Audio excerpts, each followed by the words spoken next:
Baseball, Rosie Red, Mr. Red, all around for the final game of this 2009 season. Now, the final day of the baseball season always brings with it so many emotions. We leave our baseball family to join our regular families, and for me, this is a day of a different kind of emotion. After 17 years, this will be my final Reds broadcast. I'm opting out of the final year of my contract to spend more time at home with my family. As many of you probably understand, family has always been number one for me. The last 17 years have been remarkable, miraculous. Put any kind of an adjective that you want to it. It's been very special for me. And there's so many people that I want to thank, beginning with this crew up here that is really a family for me. People that have become part of my life, and we've lived through 17 years of the good times, the bad times, and very many moments that are family-related and baseball-related as well. As the day progresses today, we'll talk about so many of those people who've meant so much to me and meant so much to Reds baseball. I want to thank the Reds organization, too, from Bob Castellini to Walt Jocketty on down. It's a great organization. I think Reds fans have a lot to be thankful for and a lot to be hopeful for, and I have no doubt that the Reds in 2010 will be heading towards, hopefully, a chance to make the postseason and not just end after 162, but to go on from there. Most importantly, I want to thank all of you, the fans, who are sitting at home and around the Cincinnati area. 17 years ago, I came here, and my family blessed all of us with the idea of coming to Cincinnati. And after spending so many years in baseball, I never thought I'd have a better experience than I'd ever had before. But so many of you have welcomed me here, walking around downtown Cincinnati, walking around the ballpark, wanting to talk about Reds baseball. You love your team, and you love this city, and so do we. We want to say thank you for everything that you've given us the opportunity to experience in these 17 years. I'm not going away. I'm going to be around. If they need me around, I'll come in from time to time. But certainly I want to say thanks to everybody up here, our family. Chris Welch, of course, will always be a brother to me. Jesse Jackson, Mark Wagner, Dickie Moss. We've all sat up here together. Jim Day, Jeff Pecoro, Brian Giesenslaw have been a part of our crew. We'll talk about all those guys during the course of today, but I want to say thank you very much to you, the fans, for everything you've given me over the last 17 years. Enough of that. Let's play some baseball. We got a lot to talk about. We'll have some fun this afternoon as we wrap up the 2009 season. See you at the ballpark, everybody.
The clearance is here. Get to your Chrysler dealer today for some of the best deals of the season. Buy State Farm like a good neighbor. State Farm is there. Buy Dodge. Grab life. Buy Just for Men. Stay in the game with Just for Men hair color. And buy Skyline Chili. You know it's Skyline time when you get that craving for a Skyline three-way or cheese conies. Oh, what a beautiful day to end the baseball season on for the Reds and the Pirates. 57 degrees, humidity very comfortable, winds calm on this day. And the forecast, baseball, that means sunny. And it's going to be sunny up in the sky, too. Great to have you with us. We are blessed on this day to have baseball for one final time in the 2009 season. And Chris, you couldn't ask for a better day than this to wrap up 2009. A beautiful day, George. Hopefully we'll have a nice crowd here at Great American Ballpark. It's Fan Appreciation Day. There'll be a lot of prizes to give away, obviously. But I think most of all, these fans have come out here to take a look at this 2009 Reds team one more time with a lot of optimism and hope going into next year. They've played good baseball. It's been an entertaining year, but especially in the last couple of months, they've given me a lot of reason for hope, and I think a lot of fans would echo that same sentiment. I think we all agree that man number 19, Joey Votto's had a brilliant year, and so have a lot of the Reds, and we'll talk about them as today progresses. We'll hear from Dusty Baker, and we'll also reminisce on this year and look ahead to 2010. Let's check your U.S. Bank starting lineup. For the visiting Pittsburgh Pirates, we know that they've avoided a 100-loss season with the win in Game 1 of the series, but Dusty Baker would like to send them home with 2 straight losses to end the season. Andrew McCutchen, who's had a great second half of the year, will lead it off. Andy LaRoche, who's hit the ball well in this series, will bat number 2. He's finished strong. Garrett Jones, what a year. 21 home runs that leads National League rookies. Lastings Millage has hit line drives all over the ballpark in this series. He'll be in left. Brandon Moss in right. Delwyn Young will be the second baseman. Robinson Diaz will catch. Luis Cruz will play short, and Jeff Karstens, the former Yankee, will be the starting pitcher. That's your U.S. Bank starting lineup. And here he is. That's the future, number 34. Well, for a team that's not been in contention for a while, at least the last couple of months, the Reds have finished very strong. And the old saying is not how you start that is important, it's how you finish. And how Homer Bailey has finished this season has been nothing short of superb. In fact, his last 8 starts, he's 5-1. He's been a victim of a couple of blown saves, so he really should have more victories than he does. But more than that, he's been really learned how to be a pitcher out there. Yes, he still has a blazing fastball and very good secondary pitches, but he's learned what it's like to go out there and pitch and win on those days when he doesn't have good stuff, and that's a big transition for young pitchers to make. No longer a prospect, this guy's a legitimate major leaguer right now.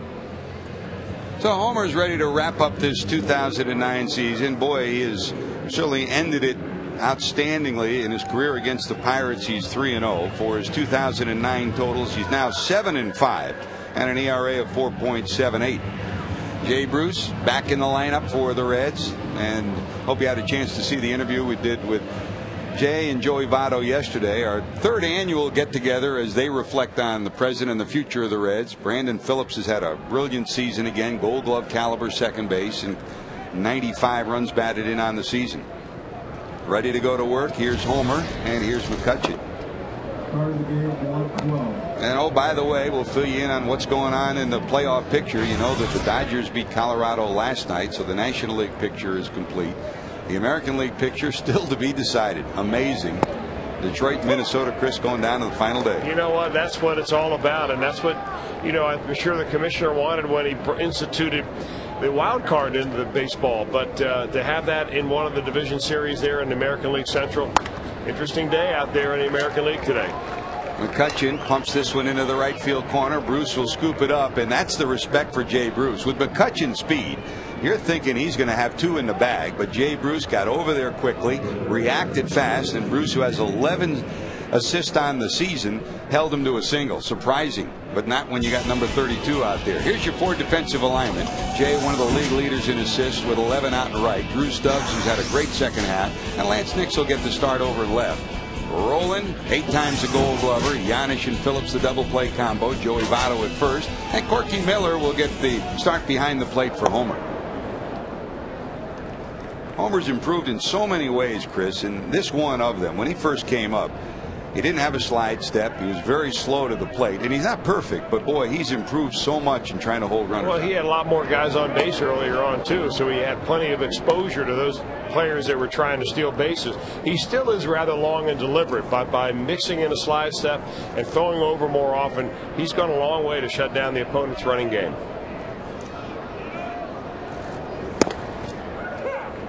Here's Andy LaRoche, the younger brother of Adam LaRoche. Adam was the first baseman, Andy the third baseman when this year started for the Pirates. Adam wound up being traded to Boston and then traded again to the Atlanta Braves, where it looks like there's a good probability that he might re-sign with the Braves for next year. 20 stolen bases for McCutchen. He leads off first. Hardy on that. It's no balls and 2 strikes.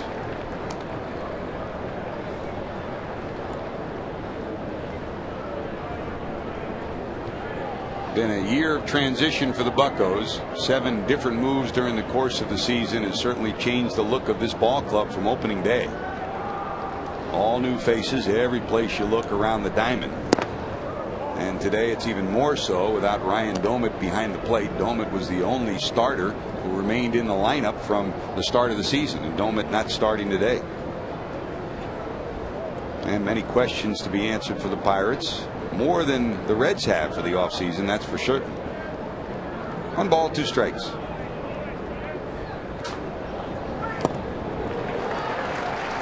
Boy, that's, he's looking hard. You get him way out in front with that. Well, you know what? You're very important to change speeds, obviously, and Homer Bailey does that.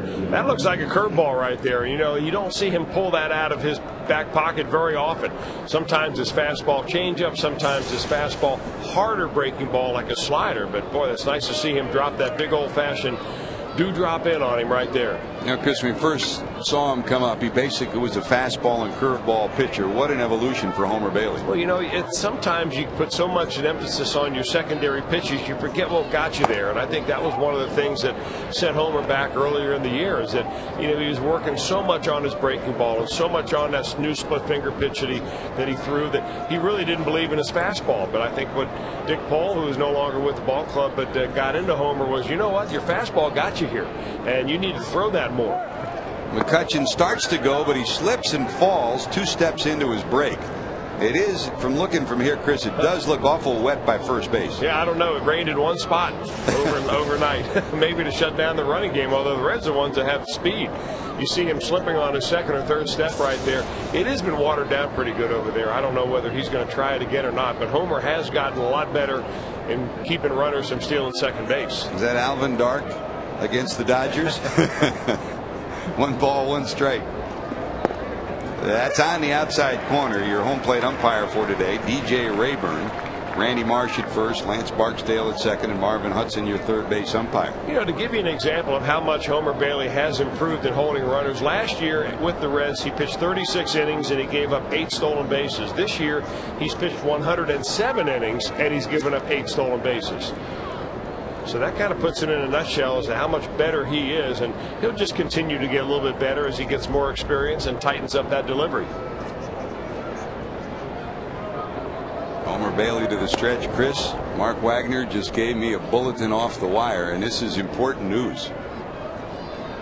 The University of South Florida has moved into the top 25 in college football. Well, congratulations to you. Well, they beat up on the Orange Men, unfortunately for John Browdy and company. He's still wearing that Syracuse orange yesterday. Congratulations to the Bulls. First time ever for your alma mater. That's up high.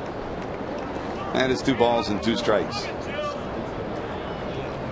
Good news for the Bulls and a tough afternoon for the Orangemen. Well, they're going to have the Bulls that are going to have their hands full in a couple of Thursdays from now when they take on the Cincinnati Bearcats. You're not kidding. Down in Tampa. Brian Kelly and company be ready for that. What side you going to be sitting on? 2 balls, 2 strikes, down low. I think I'm going to be just like you, George. I'll sit on both sides. That's it. That's the way to do it. We've learned it. That's great. Except for one Saturday when SC played Ohio State. Yes, I know. You have to make your tough decision there. That's right. I root for the Buckeyes every Saturday except when they played the Trojans. 3 balls, 2 strikes. McCutchen, you expect to be off and running. He's going. It's lined into left for a base hit. Garrett Jones plunks one into left for a base hit. Well, the more I see of Garrett Jones, the more I really like him. Sometimes those diamonds in the roughs that those organizations invite to spring training and a non-roster player really work out for you. And in the case of the Pirates, Garrett Jones has been more than anybody would have expected. Batting in the number 3 slot in the order, he's a legitimate keeper. You know, in kind of the same way that Johnny Gomes was a major surprise after inviting him into spring training as a non-roster player. You really never know until you polish him up and see what you got. I mean, we didn't know a lot about Garen Jones. We did see him in the Minnesota organization years ago and knew he was not a 21 or 22-year-old rookie, 28 years of age, but he has had an outstanding season since taking over for Adam LaRoche. Here's Millage. Lasting steps in after a great couple of weeks. His average back up to 280, hitting .326 with 3 homers against the Reds this year. And in his career over 300 as well, .316. Those are the best averages he has against any team that he's faced. And of course, he came up as one of the bright young prospects for the Mets, traded to Washington. And maybe the third time will be a charm for this young man who grew up in and around the Bradenton area, facing Homer Bailey here. He's got big shoes to fill. Obviously, when you punched into the number 4 hole, you've got some pressure on you. And the shoes he's trying to fill in left are Jason Bay's shoes. Those are even bigger to fill. Well, he's got some talent, and we've seen that along the way. He's got a quick bat, good high fastball hitter. Homer Bailey would be best advised to keep it down and keep it on the outer part of the plate. 2 balls, 1 strike. Double play depth for the Reds infield. He waves at that. We didn't know whether Millage would play. He banged a foul ball off his foot last night and limped noticeably at the tail end of the game, but he's back in there for the final game of 2009 today. You know, when you scout, you always want to look for a hitter's good swings at a pitch and what his bad swings are. Boy, what a difference in swings for him when he gets a high pitch versus a low and away pitch. 2-2. Didn't miss by much, trying to bite at that one down and away, and another full count, 3-2. That's the other breaking ball for Homer Bailey. He brought out that real slow curveball to put away Andy LaRoche. That's the slider right there. Boy, nice tight spin. Got to throw a strike here. See if the runners are going with 1 out, 3-2. They are, and it's fouled off to the right side. Hey, McCutchen slipped again out there. I mean, they watered down the area around first base. Looked like they watered that sprinter starting block over there around second base. He's reminding me of Lonnie Smith out there where he's slipping and sliding. Skates.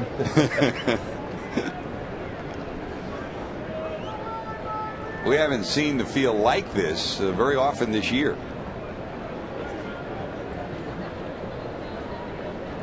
3 balls, 2 strikes. Now McCutchen this time takes his lead deeper out of the steps where he was before in what is the softer field that he was leading off on.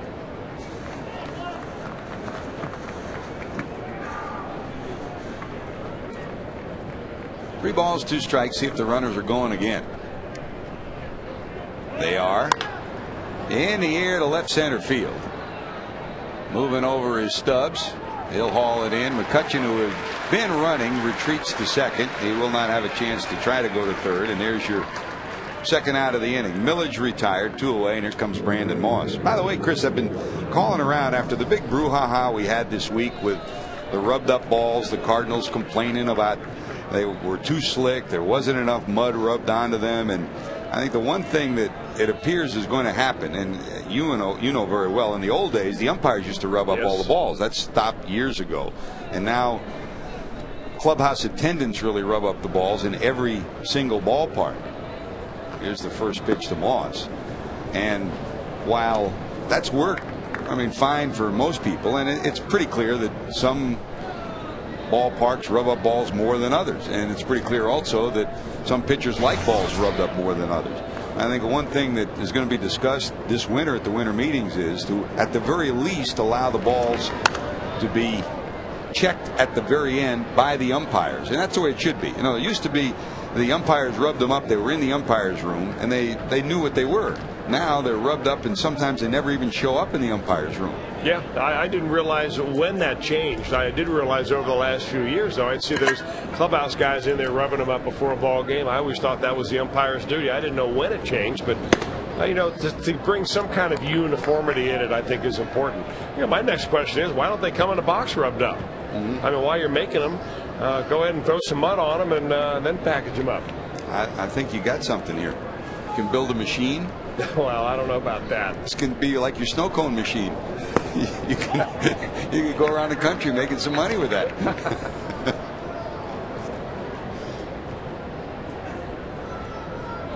Well, they do use that specialized kind of mud that they buy in a little tub. I never thought anybody could dig up a bucket of mud and sell it for as much as they do, but that Mississippi mud is in high demand. Fly ball to left, going back at the wall, looking up, hauling it in is Lance Nix. So a couple of runners, no damage. We're going to the bottom of one. Drew Stubbs will lead it off for the Reds.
Coming into this final home game of the year, Drew Stubbs will lead it off. Paul Janisch bats in the number 2 spot. Joey Votto, who clubbed his 25th homer last night, will hit third. Brandon Phillips in the cleanup spot. Scott Rowland also homered last night. He'll hit behind him.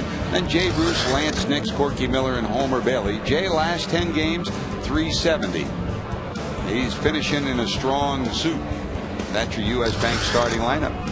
And here's the former Yankee, Jeff Karstens. Oh, Jeff Karstens this year for the Pirates has been a part-time starter, part-time reliever. This will be his 13th start of the year. The Reds did face him back in May, and they hung him with a loss when they got 5 runs in 5 innings off of him. That day, Karstens had some control problems. He walked 4 batters in 5 innings. Reds, of course, had won 8 straight against the Buccos until Pittsburgh won the first game of this series.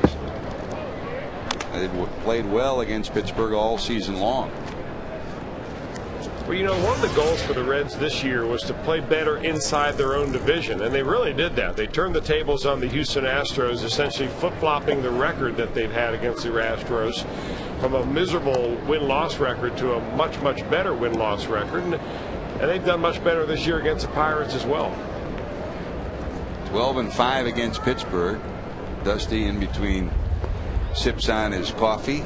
Got that toothpick deluxe. Now that's not a toothpick, George. That's a chewing stick. Yep. An Australian chewing stick.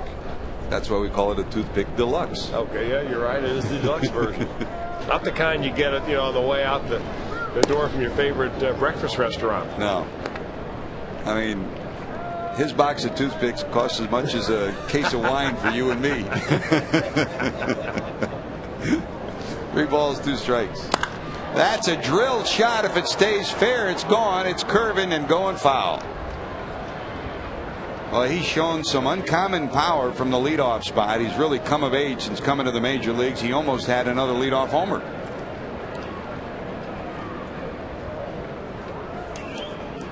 On the season, Drew steps in with 8 homers and 17 knocked in.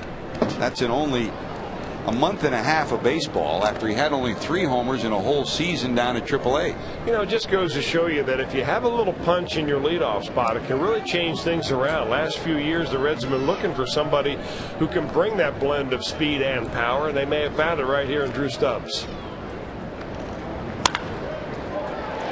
That's past LaRoche into left. That sounded good, didn't it? That's a base hit, and the Reds have the leadoff hitter on in the first. Now, when you get a hanging 3-2 breaking ball, you want to jump all over, but don't swing too hard. He puts a nice smooth swing on that ball, throws that top hand, and that's a one bounce humpback line drive that runs right by the third baseman, Andy LaRoche. Can't forget about Stubbs either. He's got 10 stolen bases in his short time. Had nearly 50 in the minor leagues this year for Rick Sweet down at AAA Louisville. So he'll try to negotiate the soggy first base area. And here's Giannis. I got to figure that, you give him a full year based on the number of stolen bases he had this year in the minors and the majors. You get him a full year. You get him real good coaching help from Hatcher, who watches video and studies the pitchers. He could be a 40 to 50 stolen base a year player. Showing bunt. The Reds had 4 sacrifices yesterday. Here's the first one of today. The team that leads the National League in sacrifice bunts. First time the Reds have done that since the 60s. Puts a runner in scoring position. Here's your 4 defensive alignment for the Buccos. The other thing it does is take a runner out of a possibility of a double play, and this Pirate team leads the major leagues with 170 double plays. Millage, McCutchen, Moss in the outfield. LaRoche is over at third. Cruz and Young, the double play combo. Garrett Jones at first, and Robinson Diaz catching Karstens. That's your 4 defensive alignment. Pittsburgh, #1 statistically in defense in the National League. They've had an outstanding defensive year. Here's Joey talking about an outstanding year. They'll go to second, and Stubbs is back. Votto last night drilled, and again to left field, his 25th homer of the year. He's got 84 runs knocked in. Every month this season, he's hit over 300, except in August when he hit 220. So you add it all up, he's wrapping it up at around 318.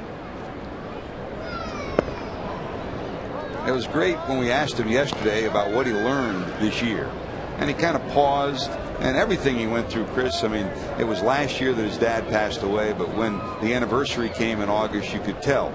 It was telling on him again. Hey, you and I in our 17 years together, we both lost our mom and our dad. And you never forget that moment. And every year we say a prayer for him, we think of them. And it really hit him hard. And he fought through that. He had help from his family, help from his loved ones. But it sure did affect him on the field. Well, he's such a thoughtful young man, and he's so sincere in just about everything that he does that, part of the issue with the loss of his father is that it was very sudden, and that he left with him 2 younger brothers who were twin 9-year-olds. And Joey really felt like he needed to step up more in the family than other people. When we lost our parents, but we were both grown, and I think that put added responsibility on him because he knew that he has a responsibility to his family that way.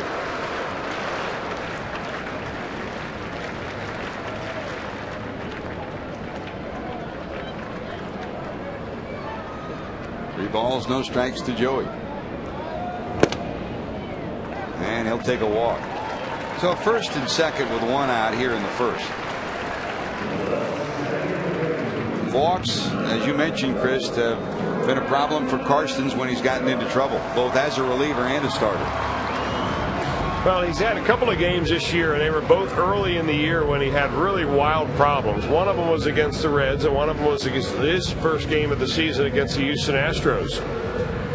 Not a real high strikeout pitcher, but he is usually a guy that's somewhat around the plate. He did pitch on Wednesday, picked up a win. That was against the Cubs, first win for him in a couple of months.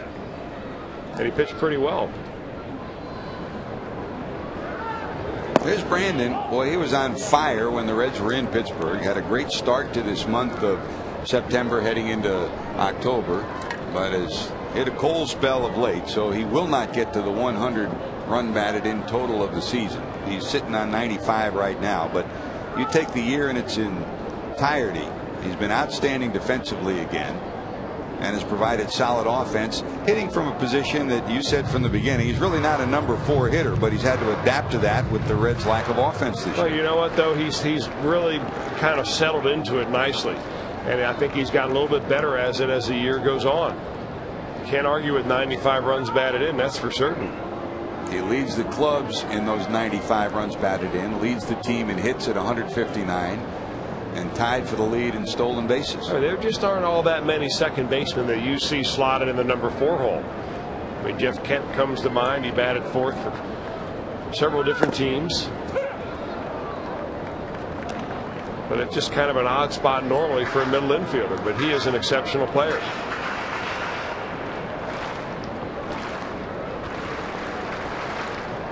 Joey Votto next after that time on the disabled list at 84 runs batted in. Jay Bruce also on the DL with 57. Stubbs had an idea about going to third, and it looked like he slipped a little bit too, and now he's looking at the dirt around him. Yeah, and I wonder if that may have distracted Brandon a little bit. He kind of gave a glance out there after that pitch to Drew Stubbs, saying, you know, your movement out there or your fake to run to third base may have taken my distraction or taken my focus off the ball. And he looked back at Brandon and tapped his chest as if he said, my bad, my fault. 2 balls, 2 strikes. Well, you pretty much can tell what Carson's go-to pitch is when he gets 2 strikes on a right-hander. That's a breaking ball. He's got a good curveball, and he'll stick with it.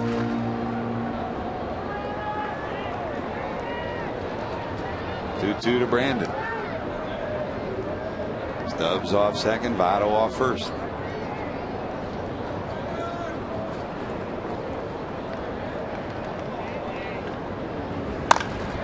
Right field hit pretty good. Moss going back. Look it up. It's going to be 1 hop off the wall. Stubbs rounding third. He'll score. They'll hold Votto. The throw to second won't be in time. Brandon has a 2-bagger. A run batted in. Make it 96 on the season. And the Reds have taken the lead 1-0. When he goes to right, he's so much a better hitter. Well, you know, this is the kind of hitting that really excites your hitting coach. And I'm sure Brooke Jacoby's sitting in there in that Reds dugout thinking, man, oh man, we've been working on that. I'm so glad that he's doing that. Votto's doing it. Jay Bruce, when he plays, is doing that. And it makes you such a well-rounded hitter. To wait. And I imagine on that count, he was probably waiting for a breaking ball, got a fastball, and drove it big time.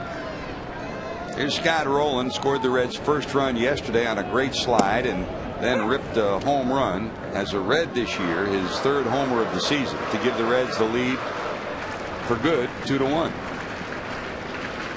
Rowland steps in overall when you combine Toronto and Cincinnati with a .305 average and 11 home runs. Pretty good year, bounce back year for this guy who's had back and shoulder problems for the better part of the last 3 years. He's been healthy this year, with the exception of the beaning when he was hit by Jason Marquis and suffered the concussion.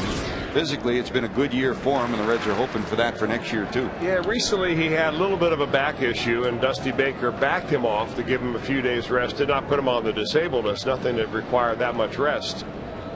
Let's hope that, you know, a winter off and then coming back and playing on nice soft turf will help him. Bloop to short with 1 out. That'll be hauled in. Cruz has it, and there's 2 away. When he tweaked his back, it was in Houston, and during batting practice he just felt a tweak as he took BP, went to Dusty and said, you know, scratch me from the lineup, I'm not going to go today. He said, it's happened before, and I know if I take a day off I'll be okay in a couple of days. If I let it get worse, it could be longer, and he knows his body now. That's the good news. And Dusty gave him a couple of days off, and he's back, and he's shown no ill effects of it the last couple of days. Here's Jay. Well, the biggest revelation of this weekend, and we've been talking about it since Jay first went on the disabled list. When he went on the DL after breaking his wrist in July, shortly thereafter he called Rick Sweet, his manager down at AAA, who's going to manage in the Dominican this year, and said, when I'm back, I'm going to come with you to the Dominican. And he spent most of the summer thinking that. He told us yesterday he's had a good enough end that he's not going to go to winter ball. He's just going to rest up, get ready for 2010. Reds get a run on the double by Phillips and lead it 1-0. Jay's heading back to right.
Skunk and Elk storylines. Well, finally, the Dodgers wrapped it up last night behind Clayton Kershaw. They beat Colorado. So here's your pairings for the National League Division Series beginning on Wednesday. The Cardinals will be at Los Angeles against the Dodgers, and the Rockies will be at Philadelphia against the Phillies.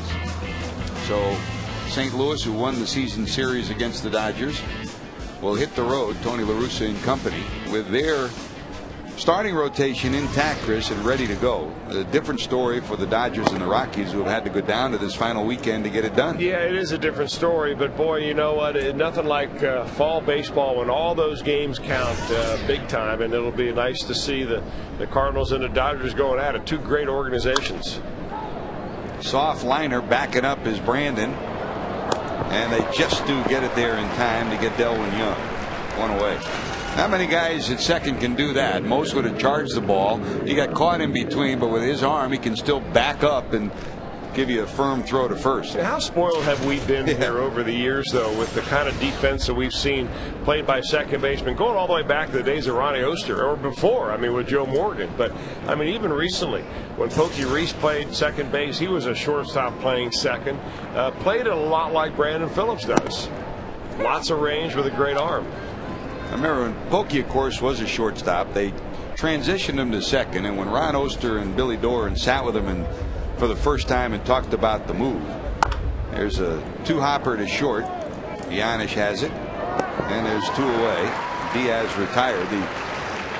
The first word they said was, look, you're a shortstop, so use your arm. Don't try to be like some of the other second basemen you'll see. Use it to your advantage, and Brandon's done the same thing as he made the transition from short. And he's done a nice job at it. You know, the most difficult thing in that transition is trying to figure out how to turn a double play as a second baseman instead of a shortstop. And really the first few years that Brandon went into second base as a second base, he turned it like a shortstop. Recently, especially this year, he has gotten so much better at that. He's turned it a number of different ways. They have different techniques second basemen do in order to protect themselves from that sliding runner. And he's gotten better and better seemingly every week. Pretty good combo right here. Phillips at second and over at short, Paul Giannis. And when you look at the numbers, I mean, we've known since he was at Rice that Giannis is an outstanding defender. How good has he been since he took over for Alex Gonzalez? Here's the fielding percentage update at short right now. That's where he is. He's ahead of everybody else statistically since he took over at shortstop. Something else, huh?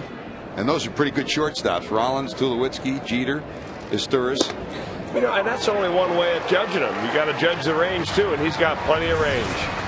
Plenty of fire from the fastball for Homer. It's a 1-2-3. Reds go to work. Lance Nix will lead it off.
Cincinnati Reds baseball on Fox Sports Ohio, being brought to you by your Cincinnati and Northern Kentucky Toyota dealers. For a dealer near you, visit buyatoyota.com. By JTM, food, family, and fun. That's JTM. By Geico, 15 minutes could save you 15% or more on your car insurance. Visit us at geico.com or call 1-800-947-AUTO. And by Jeep. The Jeep clearance is here. Get to your Jeep dealer today for some of the best deals of the season in your beep beep Jeep. Here's Lance. He'll foul it off. Good hands, Perry Hill down in the dugout. And not surprising though, Chris, if there's anybody that can teach infield better than him, I haven't seen him in the world. I mean, he's out of the mold of George Kissel, the brilliant defensive guru of the Cardinals. Perry will be leaving the Pirates at the end of this year, and I got to believe he's going to show up somewhere, because nobody's better at teaching infield play than he is. Well, the Reds recently traded to Boston shortstop Alex Gonzalez. Credits Perry Hill for his growth as a defender. You know, he just goes through the same drills over and over again that he did when he was a youngster in the minor leagues, and Perry was teaching him down there, and he's convinced that that's the reason why he is such a good player. A lot of it has to do with technique and being able to do it the right way over and over again. No balls, 2 strikes. Nix takes the breaking ball down and in. Hope you had a chance to see the interview we did with Dusty Baker, and he said this guy is one of the guys who he really has the fondest memories of for this 2009 season. The way Lance has adapted. There's a fly ball deep down the right field line. It'll curve foul and go out of play. When spring training was in the middle of the month of March, he was in a battle for the outfield spot that was vacant. He and Johnny Gomes battling down to the wire, along with Chris Dickerson and Darnell McDonald. And as it turned out, no one ever thought any of them would enter into the pinch hitting role. There were a couple of players that they brought. Darryl Ward was the #1 guy that everybody thought would be the #1 left-handed pinch hitter. But midway through spring training, they decided to go in a different direction. And I remember Walt Jocketty saying, we think he can be a very effective pinch hitter. And he's been effective as a pinch hitter and been effective in the outfield too. It's been a bounce back year for Lance Nix. Nix retired, first out of the second. Here comes Corky Miller. Geico quote of the day: since baseball time is measured only in outs, all you have to do is succeed utterly. Keep hitting, keep the rally alive, and you've defeated time. You remain forever young. Roger Angel, of course, one of the brilliant writers of this generation, penning that. There's a pop-up. Miller retired. And that's the kind of thoughts that come to mind on the last day of the season. Remember the quote from Bart Giamatti, the former National League president and commissioner, saying that baseball comes to you in the spring with feelings of hope and leaves you in the fall as the cool rains fall. And in between, a whole lot of great days at the ballpark. And we've been fortunate to be so much a part of it. Thanks for joining us all season long here on Fox Sports Ohio. And everyone in the Reds family looking forward to 2010 for the brand new season. Had a chance to talk to Dick Williams yesterday, who just came back from, along with Walt Jocketty and a whole lot of the Reds front office people from Arizona at the new facility. Boy, Chris, they're all raving about it in Goodyear, Arizona. Well, you know, the pictures that we've seen, George, just show an incredible complex. And everybody that we talk to out there say that sharing a facility is the way to go, because they keep it in such top-notch shape. You have your own practice fields, your own training facility, your own locker rooms and medical areas and so on. All you really do is share the playing field where the exhibition games are actually played. And boy, that's some kind of a spectacular place to watch a baseball game. So I know a lot of people are sad about leaving Florida for spring training, but the trek out to Arizona, if you make it out to Goodyear, you will be rewarded. Karstens has a 1-2-3 inning, so both pitchers settle down in the second. We're going to the third. Karstens will lead it off.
The Cincinnati Reds and may not be reproduced or retransmitted in any form, and the accounts and descriptions of this game may not be disseminated without the express written consent of the Cincinnati Reds. And this week's Fox NFL Sunday doubleheader, beginning with the Seahawks heading to Indianapolis to take on Peyton Manning and the Colts, then Tony Romo and the Cowboys head to Denver to take on the Broncos. Coverage begins Sunday with America's #1 pregame show at noon.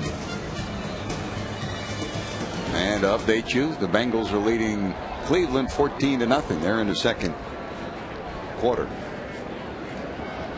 By the way, Chris, the other part of that top 20 survey story is interesting as well. Congratulations to the South Florida Bulls to make it into the top 25 for the first time at 23.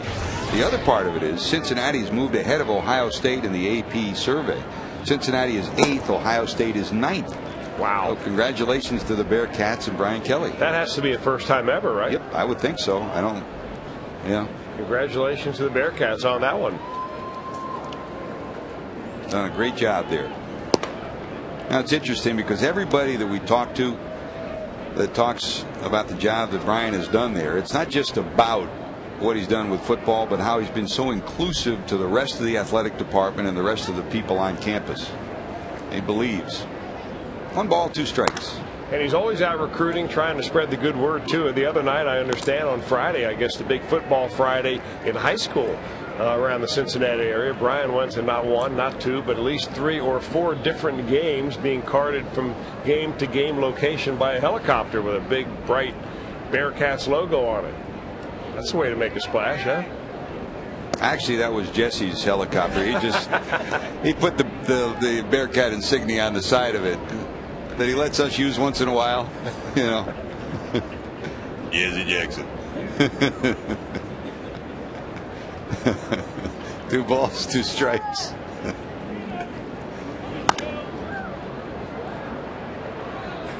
Now there's some pitchers. Jeff Karsten did a lot of relieving, and he doesn't always look uncomfortable out of the stretch.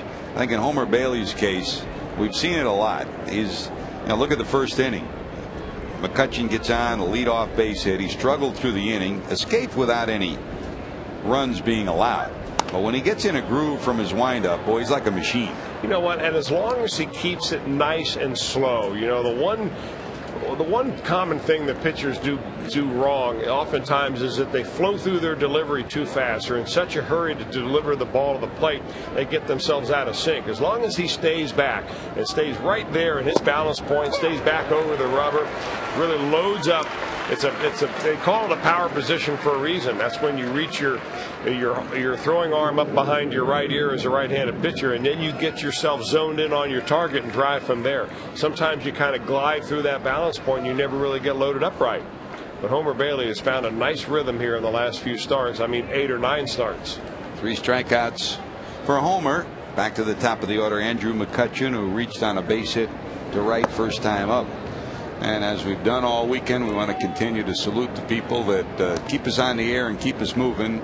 Our lead audio engineer, Jimmy Krob, and of course up here, Chris, Dickie Moss, and Jamie. Dickie, as long as we've been doing this, Chris, Dickie's been with us up here. He has been such a rock of Gibraltar for so many people, whether it was locally at Channel 5 or here with us from our inception. Special people. Well, a lot of people at home, and I never did have any idea what it took to put a broadcast together. Still really don't from the inside, but I can see it working every day. It's not an easy thing to do. A big semi-trailer pulls up full of electronic equipment, and each of those guys has their own responsibility to grab those cases and cartons and take them up to their respective areas, set up your cameras, set up all your audio, make sure everything works, and then tear it down and bring in a new truck the next day. For instance, in this series against the Pirates, they'll have set up and taken down 3 separate days because they've used different trucks each day. So it's not an easy job. It's a very time-consuming and labor-intensive job, but you got to know what you're doing. And boy, we have a crew that knows what they're doing. They just want to make sure we get it right, so we keep practicing it. Well, they enjoy breaking numbers. Isn't that right, guys? And gals too. Amy Bailey, Dave Campolongo, Campagnola, Dominic Titillo, Dave, Big Dave.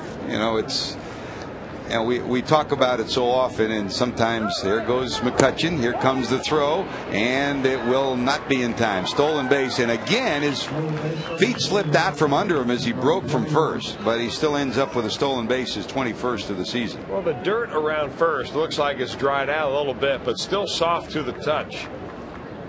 And he picks up a stolen base, 9th of the year given up by Homer. Justin, Kevin, and Tommy and Jason Seaver. Now, we talk often, and we say it often, that we believe we've got the best crew in baseball and in sports. And I mean, I've been in this business since I was in college, and the people that we've spent time with, Chris, Billy Lutz, Paul, Kevin, Mark Porto's not here today, but he's doing an NFL game someplace, I don't know, in Japan or something. Chasing the big money. Chasing the big money, yep. J.K. Smith, he's on vacation. He's down in North Carolina. Jim Strickler's going to join him. You know, we had a little cake, a retirement cake for you, George, before the ball game today. Big sheet cake. We thank Jesse for taking care of that, and Denise for getting the good folks at Buskin Bakery to take care of that for us. But man, oh man, we had some left over, and I know that J.K. is going to be felt like he's left out if he does not get a piece of cake. There's the cake and the celebration. That's great. And you brought the champagne. Yeah, we left we do that every day before broadcast. What the heck? Swing and a miss. LaRoche retired second out. That explains a lot, doesn't it? That was left over from 1995. Last time we were in the playoffs. I love your. We got the cake and we weren't sure what to put on there. We didn't want to make it too soppy, So we wanted to use one of your best sayings, and it was actually the suggestion of Christian Roberts. How about get them on, get them over, get them in? And we all know who says that. We hope you do a lot more of that in 2010 too. Billy, what do you got there? Send money home?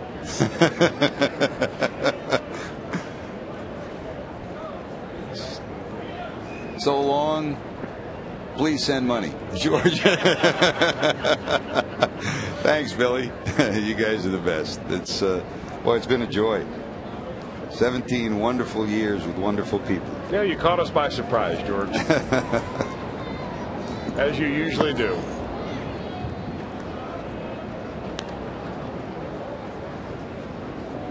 And thanks again to our TDs, our technical directors, Anthony DeMarco and Brian Filippetti. People think that Brian was hired because Anthony likes him. He was hired because he's Italian too. Thanks, guys. Good job, Anthony. That's a strike. Well, we've been pretty lucky, Chris. I mean, the people that bail us out night after night help us have a good time. 2 balls, 1 strike. McCutcheon off second. He represents the tying run in a 1-0 ball game.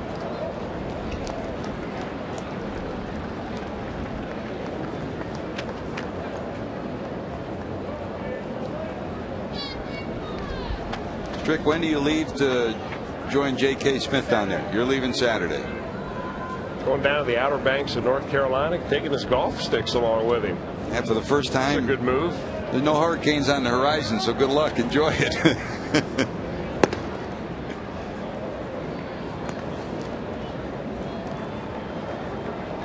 Strick has tried, but he's never lived up to the cake-eating responsibilities of J.K. He has some big shoes to fill. But he's packed a piece of cake in the bag he's taken down to him. 3 balls, 2 strikes. Bailey trying to get out of this jam against Garrett Jones. And he will. Ground ball out.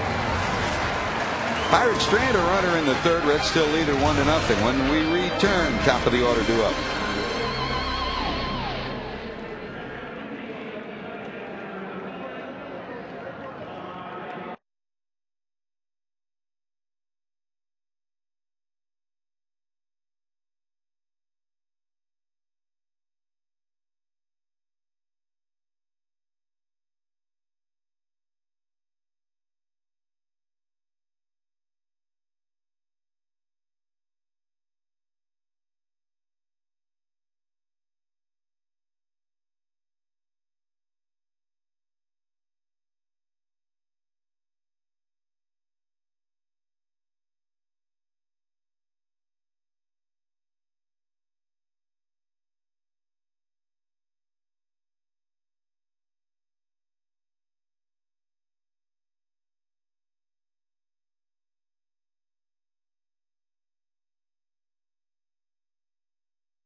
There it is, still sitting and waiting. This beautiful new Toyota Tundra in left center field at Great American Ballpark. If a Reds player hits this Tundra or the Tundra sign during today's game, Boris Salazar of Cincinnati is going to win it. Register for your chance to win during an upcoming game at your Cincinnati, Northern Kentucky Toyota dealers. There's Stubbs, a bullet shot into left. That's a base hit. So Drew is on for the second time. He singled to left first time up. He duplicates that here in the third. Well, the last time he got on, Dusty Baker decided to sacrifice Paul Janisch, or maybe Janisch decided to sacrifice on his own in order to get Drew Stubbs over to second. This time I would wonder that maybe Drew Stubbs would be given the option to steal a base, and then if you do have still an option for a sacrifice, you get him over to third for an easy run batted in for Joey Votto. See what he decides to do out there. Decent sized lead for Stubbs. Karstens to the stretch. Here's Janisch. And he fakes over there, possibly to try to see if Janisch will tip what he's going to do. He showed no signs of bunting this time. LaRoche even with the grass at third.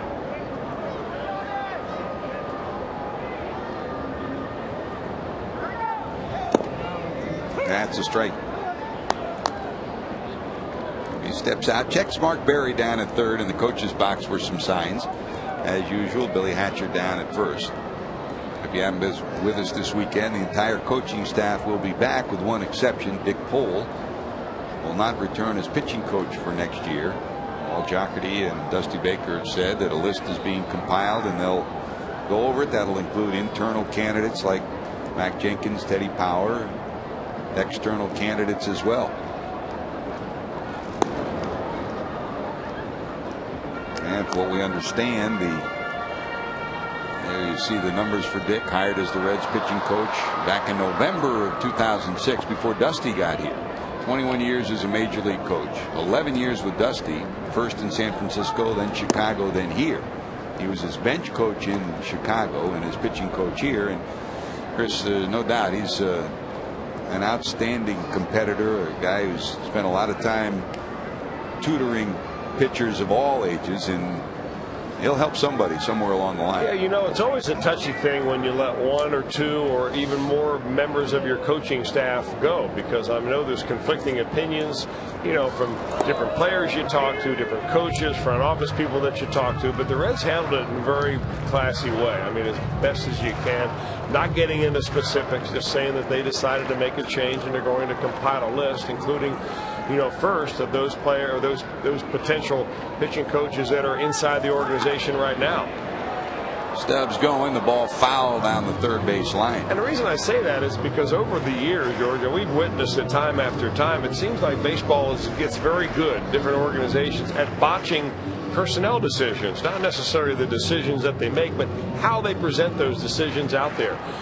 You know, you come to mind our first or second year as broadcasters back in 1993, was it, when they let Tony Perez go after 44 games? It was a phone call. I mean, yep. Tony Perez was living at One Lytle Place, which is a 6-iron from home plate here, and you know, the general manager at the time decided to call him on the phone at 8 o'clock in the morning instead of actually having him come into office and do it face to face. So, you know, and that is just one example of many that we've seen, not only in the Reds organization, but in all the different organizations. But I'm just so happy that the way the Reds handled it this year, when they make moves like that, this is the decision we're going to make. We're not getting into specifics. We're compiling a list and we're moving on. As classy a way as you can do it.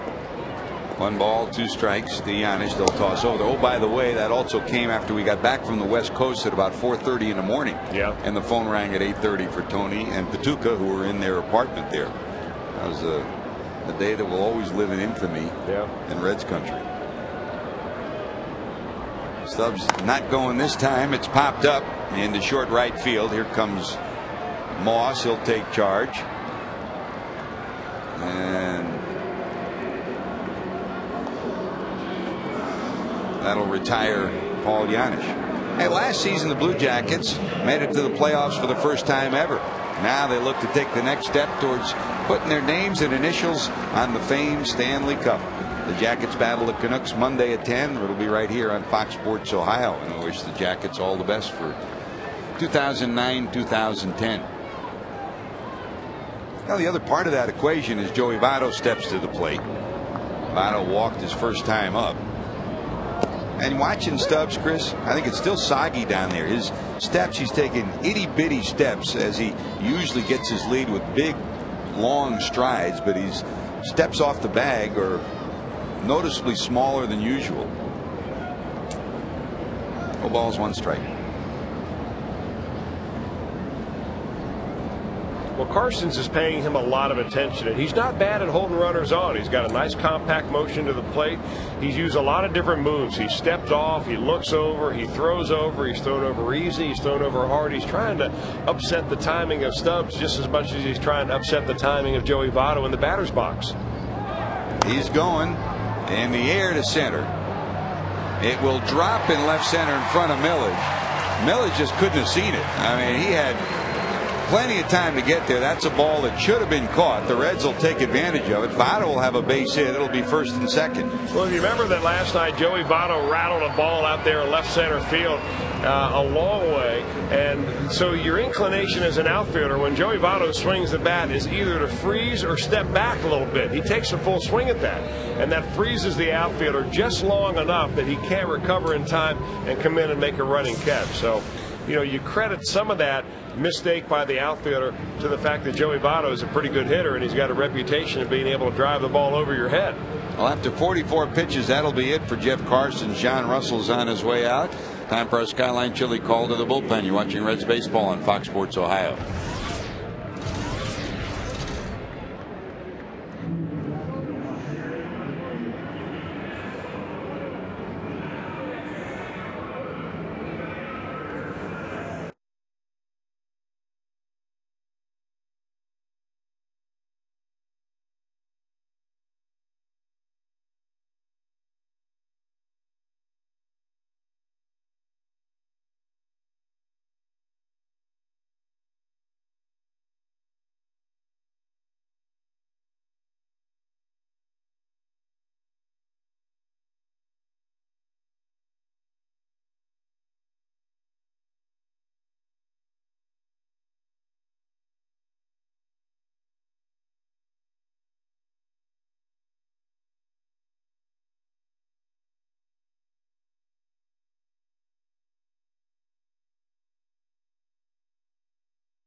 The Ohio Lottery up to $122 million.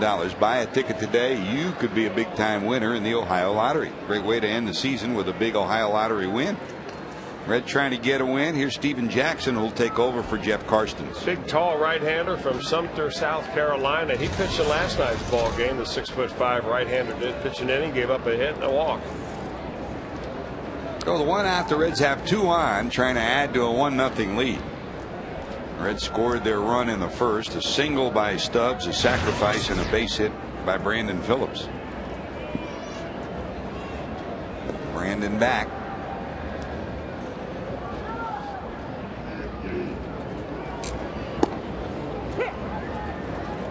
Breaking ball drops in there for a strike.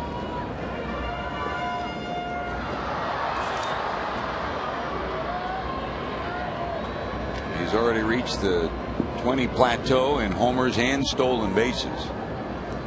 And we started the day by saying doesn't look like he'll get to 100 runs batted in, but you never know. Look out, Bear. Wow. He's escaped all year long. Wouldn't it be something, man, if on the last day Mark Berry says, hey, I'm on your side. That's the closest call we have seen all year long. Wow.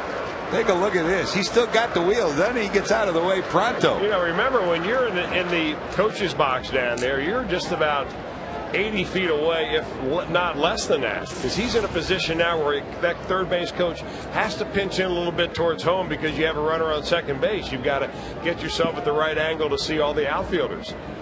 And it puts him in a very dangerous spot with his back to the batter. It's the most vulnerable time for a third base coach when you've got a runner on second. That'll kick away, and it'll be second and third for the Reds. You know, the coaches joke all the time about they hate the fact they have to wear helmets now. I think maybe Bear will have a different view of it after that one. That just about really don't. Close, that's for certain. This one bounces right back by the catcher, Robinson Diaz. It comes back and bounces right back to him, but by that time both runners advance easily. So a base hit right here would get probably RBI number 97 and 98 in for Brandon Phillips. Still got a shot. 1 ball, 2 strikes. Stubbs and Votto lead off their bases. Wide to third. Well, that'll get a run in on the ground ball out, and the Reds will take a 2-0 lead. So 97 runs batted in for Brandon now, and Joey Votto had to hold at second. Well, what a difference it is for a hitter when you've got that runner at third base, less than 2 outs, instead of sitting out there at second. Without that wild pitch, that was a ground ball double play, ready to be turned. Instead, he picks up a run batted in, and some high fives in the dugout. Here's Scott rolling flat out first time up.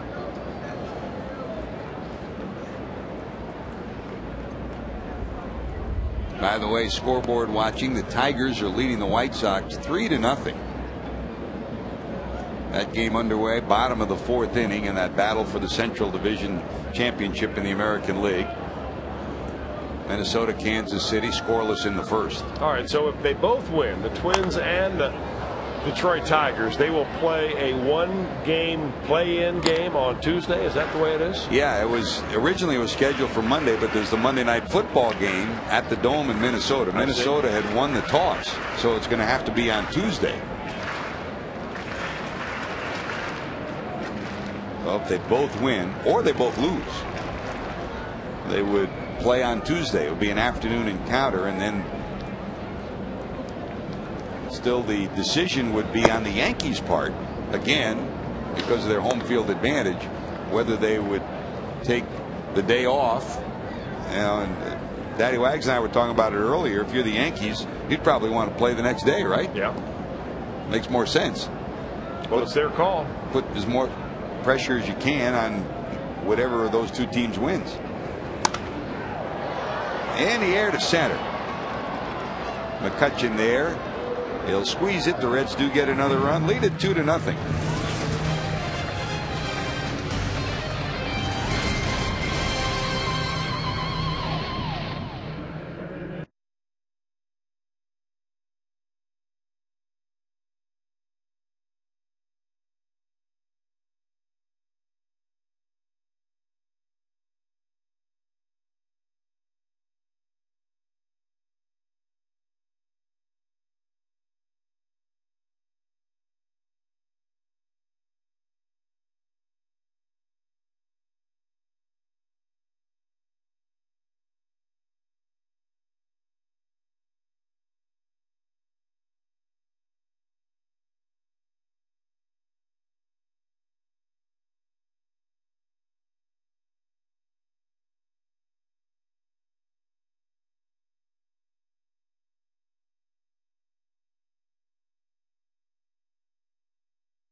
Well, we're back at Great American Ballpark on this final day of the 2009 baseball season. The Reds clinging to a 2-0 lead. Homer Bailey throwing a gem so far through the first 3 innings. And, George, you shocked us earlier in the week when you told us that you were retiring after 17 years together. And, you know, I know you want to go out without any fanfare, without any publication at all, just kind of slipping under the radar. But there are some people around baseball, because your broadcasts over the years have touched everybody throughout the country, throughout the world.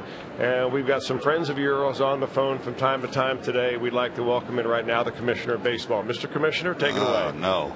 Hi, Chris. Hi, George. Well, I tell you, Chris, if you were surprised, I was stunned. I have to tell you, and I've gotten, as George well knows, I've gotten to know him very well over the years. He's really been one of the great voices of our generation, and I certainly respect your decision to retire, George. Although I thought you'd stay at least as long as I would, but the fact is, you know, I want to wish you nothing but the very best and good health and everything. But most importantly, I want to thank you for your wonderful contributions to what I know that you and I believe is the greatest game in the world. You're right, Mr. Commissioner. I think we both agree that this is the greatest game, and thank you so much. I appreciate it. And you know, as it always has been, you can call on me anytime if you need anything, or you think I can help in any way to help this game. I'll be there for you. We've had all of us have had a lot of fun. I still remember that day we played the joke on Scooter back in Milwaukee, back about 20 years ago or so. I remember it very well too, and that's how long you and I have been doing this kind of thing. Right. That's right. But I want you to know, I sit on my satellite every day, every night watching it. I've been watching you and Chris today, and I don't mind telling you, George, I'm going to miss you, and I know the fans in Cincinnati and Ohio will do the same, and Chris, I'm sure you will too. Well, it's like losing a big brother. I never grew up with a brother, Mr. Commissioner, and George has been that guy to me for the last 17 years. I never thought that when we did our first regular season broadcast back on April the 5th, 1993, that we would be together this long, and it's been just a wonderful run, and he's an impossible guy to replace, I'll tell you that. Well, I agree with you 100%. I know he comes to Cooperstown every year and does that, and George and I, various things, have been together a long time. So again, George, lots of great luck, lots of success. You and I, our paths will cross. I know that many times. We share a love for Neil Diamond too, right? Yes, we do. We sure do. We sure do. And Neil Diamond, baseball, and a lot of other things. So you take good care, and I'll look forward to seeing you real soon. By the way, I can't let you get away. I got to ask you about final day of the season. Yeah. Minnesota, Detroit. That's got to be pretty special, huh? Well, I tell you, guys, I watched yesterday, and I'm watching them today. I watched, number one, the Minnesota-Kansas City game, which I really think is one of the best baseball games I've seen all year. It's thrilling. It was just remarkable, and Detroit, of course, is winning behind the great Justin Verlander today, but they're playing the last game in the Dome, or at least the last regularly scheduled game in the Dome, so I'm flipping back and forth between these games. And, people said all year, well, gee, September wasn't what some of the last 4 or 5 Septembers. Well, October turned out to be a pretty darn good month.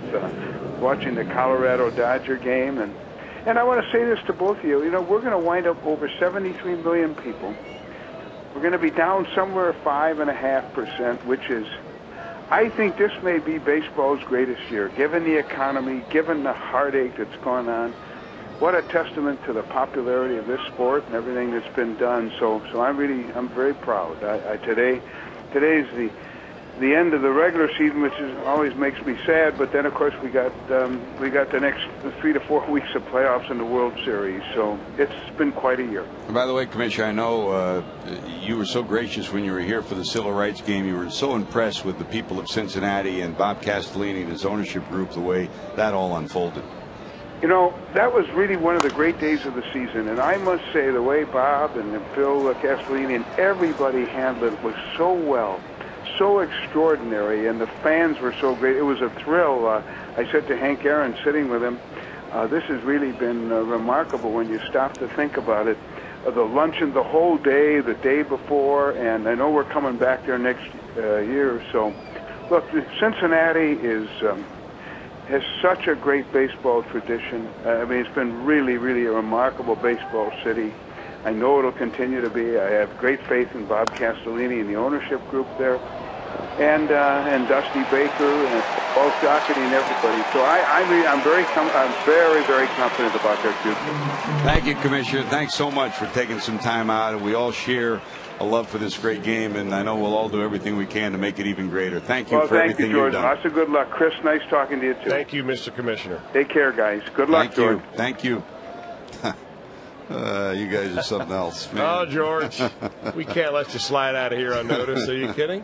There are so many people, you know, and this is the one thing. I know that you wanted this kind of quiet and you waited till the very end of the season. But there's so many people around baseball, those of us who followed you around and for all the years. I mean, you take so much time when you go on the ball into a new ballpark, into a new city. You visit the people in the front office. You visit the, you know, the secretaries and the interns and the workers and on the minor league departments around. And I don't think there's one person in baseball that you don't know. That's the kind of the running joke. Which city can George Grand run for mayor and not be elected? We haven't figured one out yet. Yeah, but how about the way Homer gets out of this jam? He makes a great play to cut off a run at the plate and gets the out. That's a big-time effort by Homer Bailey as the Reds dodge the bullet and Cincinnati holds on to a 2-0 lead. And I guess we're not going to break. Because we've got some special guests up here, obviously.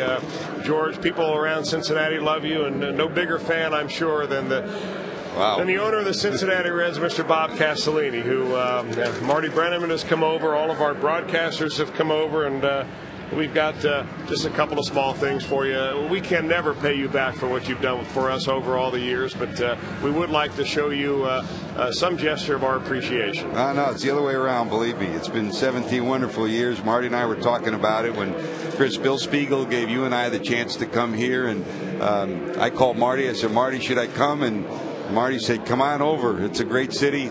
It's a great organization, and Marty welcomed me with open arms, just as he did all of us, Chris. And Marty, thank you so much, man. You know I love you. Best. Thank you, man. Best. Thank you. Bob, the commissioner just said it when we talked to him. He said he's so proud of the Cincinnati organization and everything that you've done. Yeah. Well, the one thing I haven't done was keeping you after 17 years. That's a failure, and this is a sad day for all of us, George. First of all, let me thank you for the 17 years. You've done an outstanding job, and you've been a terrific ambassador for this franchise and for all of baseball. It's a tough day for us. It's tough for me too, but and I'll always be here. I'll be here for you. You know that, and I'll be rooting for the Reds. We all know that, and you're a true gentleman, as Chris said, and so popular. I mean. How can we let George go here? I don't know. Can't you do something about that? We're just part of a little group that's going to miss you, George. Tens of thousands of fans are truly going to miss you. We get the greatest feedback on your broadcast, you and Chris, and then when you go with anybody else, Jim or Cowboy or Tom or. I think you two guys have teed up one time, haven't you? You and Marty? Back in the old days, sure. We had a lot of fun. We had a lot of fun. I mean, you're just a great ambassador for this game and a true gentleman. Well, and we can't thank you enough for being George Grant, okay? Well, thank you for everything and the opportunity. And Marty, I know you don't have a headset on, but I just want to say thank you for the fun we've had over all these years, too. Well, you know, I told you the other day on the phone, George, when you called and shocked me by telling me, and then you called Tom, and I said what I said to you was sincere. You're the nicest person I've ever known. I mean, in any walk of life, you are the nicest person I've ever known, and I feel privileged to have known you. I mean, it's not like you're going to disappear forever, but it certainly won't be the same with you not being here come spring training next year. I'll be around. You know. Be around. And thanks, Hall of Famer. Well said, Marty. This is just a little token of our appreciation. This is a grand jersey for 09 with the signature of every player on the team. That's amazing. Can I say something, Bob? Yes, but let me tell you, this is just the beginning of a little goodbye for you, and we're going to see you on opening day. I don't know. Yes, we are. You're coming back on opening day. This is something that has to be done. If all of us here in the booth and in the other booth and all the press box has to come up to Connecticut to get you, you're coming on opening day, okay? Thank you, Bob. Thank you, everybody. Thank you, guys. Thank George, you. the number on that jersey is 09. The number on this jersey, and this is signed by all of our crew here. Wow. With some special notes for you because you know you've got a special place in all of our hearts. And 1993 signifies, of course, the first year that you started here as a broadcaster in Cincinnati, and we love you. There's no better way to say it. Well, I love all of you too. You know that, and I'll certainly always be rooting for the Reds, and you know I'll be around. It's been a joy for me, as I said in the beginning. It's been 17 wonderful years, not just the years, but the moments, the memories, the time that we've all spent together, and the opportunity.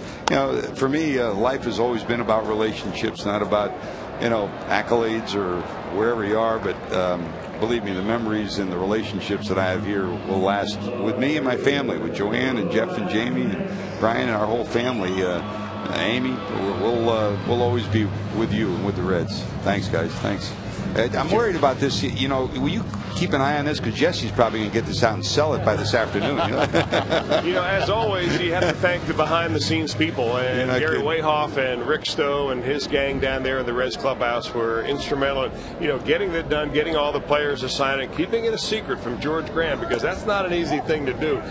You're just about everywhere, and you're able to ferret out every little bit of information. But we kept this one from you, George, and it's a small token, but we're glad to give it to you. Thanks, buddy. And now what these fellas are going to do today, George, is get you one last victory. That's the way to do it. Let's start 2010 now. Thanks, everybody. Thank you very much. Thanks, Bob. Thank you, Roberto. Thank you, man. Thank you. Thank you, man. Thank you. Thank you. Thanks. You're something else, man. Oh, it's nothing. Thank you. Thanks, Vic. Amazing. Let's get back to baseball, huh? Jeez. Wow, that's unbelievable. That's mind-boggling, and I'm flabbergasted. That's tremendous. Thanks, buddy. Thanks, everybody. Appreciate it. Well, you've touched each and every one of us. It goes both ways. You know that. I can't begin to count the number of times over all the years that people have stopped me on the street and have asked me, is George Graham really as nice as he appears? And I can say every time, he's not only as nice as he appears on the air, you're always, the TV makes you meaner.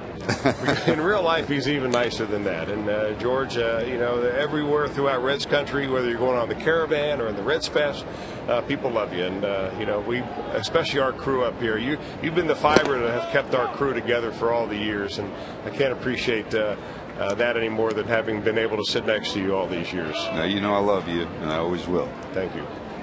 And I think we've both been fortunate because we've been surrounded by so many wonderful people. I mean, all the people that you see, yes, but down in the clubhouse, and here's the 2-2 pitch with 2 outs to Corky Miller. I mean, why are we here? Why have we stayed? It's the Joe Nuxalls, the Glenn Samples, the Chief Benders.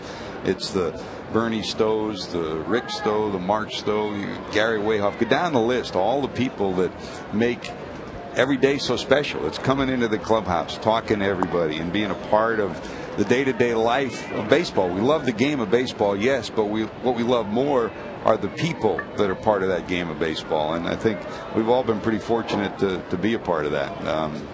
And I think we're better for it. Well, you know what? It is more than just the game. It is the people, and I think you've been preaching that lesson to me ever since you sat down in the very first game. And thank you for teaching me the right way.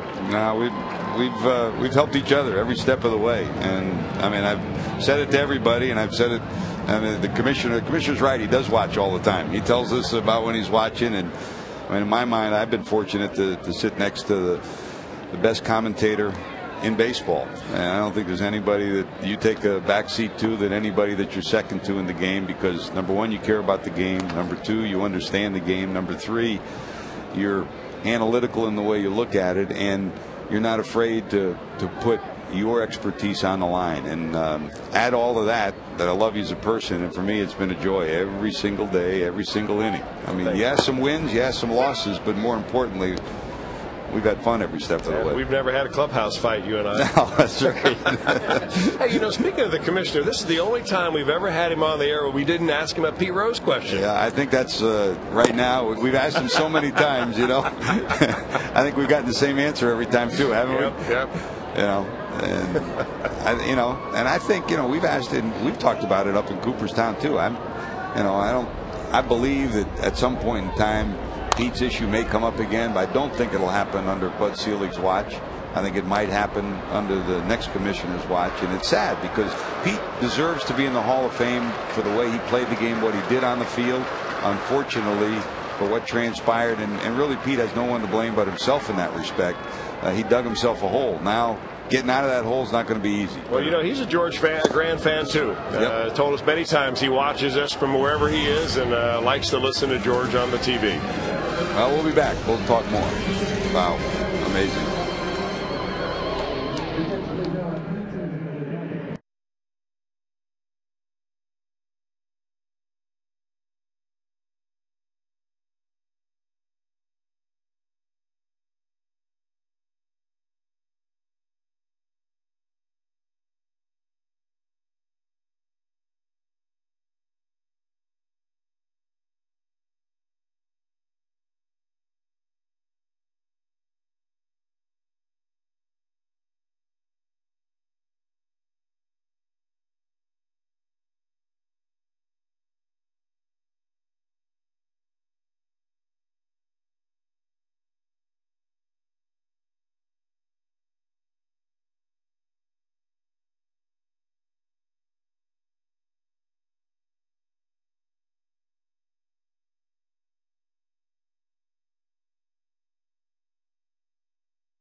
Lead the Pirates 2-0. George Grand Getaway Day is what we usually call Sundays, because you usually head home or you're heading out with the ball club to one of the other places. But George, we have another one of your friends on the line, and if there is a nicer guy than George Grand, and I don't think there is, maybe tied for that, might be the mayor of Riverfront.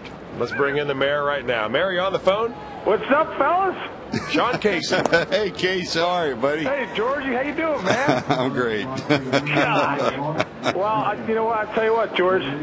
You should have told me. You should have told us a few weeks ago so we could bring out the balloons and everything like that, because you know how much you're loved, man. You're going to be missed, and it's just so good to talk to you guys.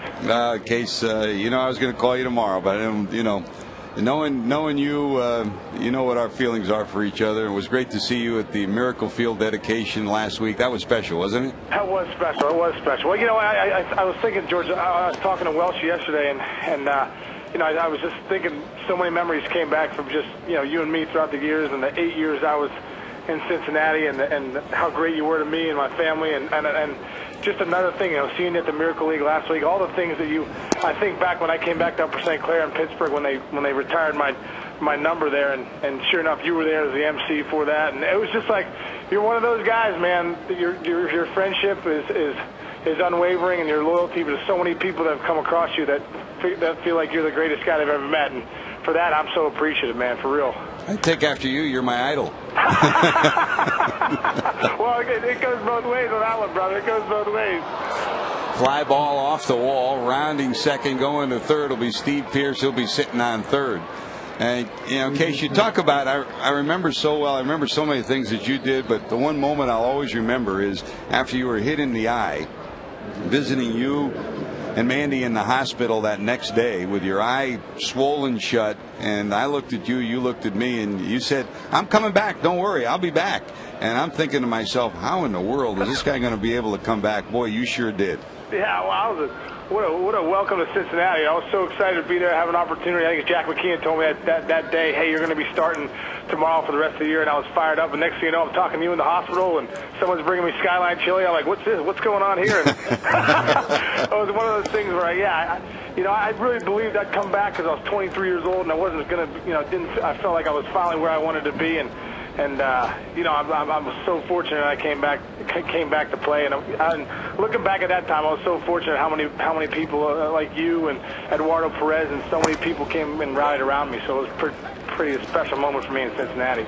Other than you guys being genuinely nice guys, the other thing that you have in common so much is that you really care about the game. In Case, I remember after that, the one-game play-in that you had against the New York Mets, where the city was so excited. They sold out the tickets in about an hour and a half. They sold 50,000 plus tickets to that ball game at the old Riverfront Stadium, and it didn't go the Reds' way, and I know there was a lot of dejection at the end of that ball game, but I just kind of remember your face and the face of George after that ball game, that genuine disappointment because you care so much.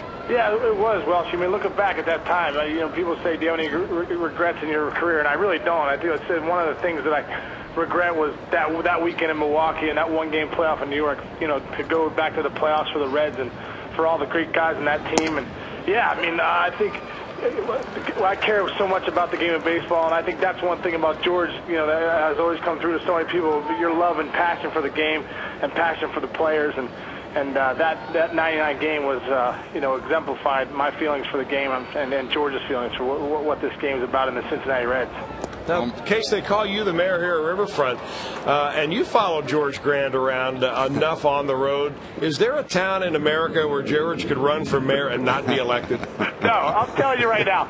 Everywhere you go, and even working for MLB Network now, and getting to know guys, everyone that knows George, everybody that knows George says, "Hey, how's George Grand doing? Man, is he the greatest guy you've ever met? Boy, he's the nicest guy you ever met." Now, I'll tell you what, George, you can blush all you want and feel embarrassed all you want, but it's the truth, man. Everywhere you go, and everyone you touch and everyone you meet, everyone says George Grand does not have a bad boy in his body, and what a great human being. So what a tribute to you, George, that everywhere I go to this day, people ask, "How's George Grand doing? You talked to him lately? What a great guy." Case, I remember, Chris mentioned that 99 game. I remember you crying by your stool, by your locker, and Barry Larkin coming over and putting his arms around you. That told you all you need to know about Sean Casey and all you need to know about Barry Larkin, too, huh? It's been great reuniting with him at MLB Network because he was just such a role model for me and a role model for what baseball was all about and how to play the game. And when I was a young kid, he was the veteran guy, and he kind of put me under his wing. So, yeah, I love Lark to death. And you build those relationships with people, but I'm so fortunate to play with Lark. It's great to see the two of you sitting together on the MLB Network. You're doing a great job. I think Chris and I sit together often and talk about our favorite players, favorite years, and certainly watching you with your major league career starting in Cincinnati, and Aaron Boone's another one, Chris, that we saw come through at the top of the list. In case, I love you and always will, and you're not just a great ball player and a great professional, but you're a special person. And by the way, for those of you in Reds country, congratulations. Sean and Mandy going to have another baby. All right. Yeah, we got number 4 coming. I think this is going to be it, though, George. Are you saying that, or is Mandy saying that? I'm saying that. I put my foot down. That's it. So we are excited, though. We got number 4 coming, and both my boys, Andrew and Jacob, both born in Cincinnati. So all those years there, well, we believe me, we cherished those 8 years we were in Cincinnati with you guys. Case, thanks so much. It means so much to talk to you today, and it's always great. Always a smile on our face every time we see you. And Chris, we went through when my mom was failing. Lo and behold, one day, and Sean had talked to Mom a couple of times. The phone rings and I'm sitting next to her at her house in Rhode Island, and who is it? It's Case, just calling up to say how you doing. Wow. She remembered that, Case, and she loves you. The first thing she'd ask me after a ball game, she'd watch the games and say, "How's Sean doing today?" Well, hey, Georgie, the apple doesn't fall too far for the tree, man. She's a great woman, and you're great. And I just want to tell you, man, I love you so much. And I know our friendship obviously will carry on, but I'm so glad. Welshie, thanks for calling me to ask me to call him today, because I couldn't, think of a better guy to call him for. But I love you, George. I'm looking forward to seeing you again, man. Same here, Case. Say hi to Mom and Dad, too. All right, man. I'll talk to you. See you, Welshie. Thank you, Case. All right. See you guys. The best. Yep.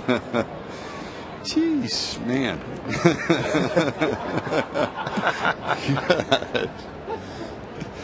Oh, boy. And you thought the Ralph Edwards show was canceled. This is your life, huh? Oh, man.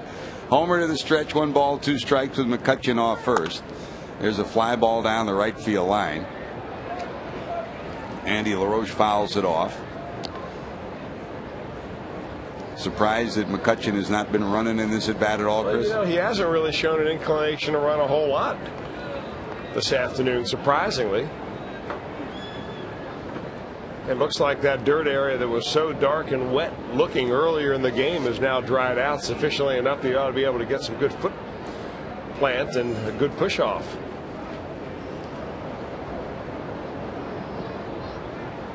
Not going. First and third, swing and a miss. That's a big out. Well, that's a big out, and Homer Bailey really made some good pitches in this at bat, and he set up Andy LaRoche very nicely. The Reds have figured him out, I think. He loves to hit that ball up and in, and then if you get him looking for that ball up and in and then go outside like Bailey did on that last pitch, he and Corky Miller worked it perfectly.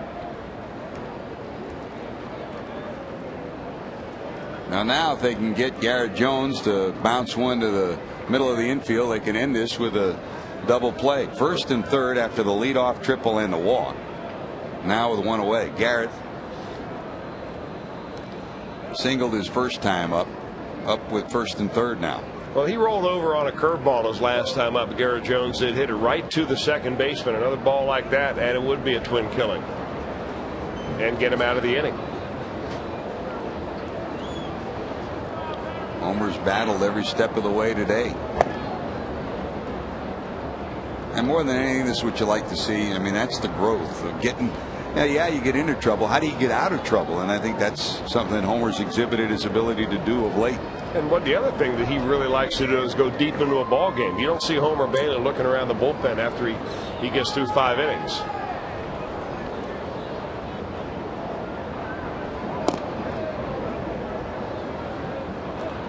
Two balls, no strikes.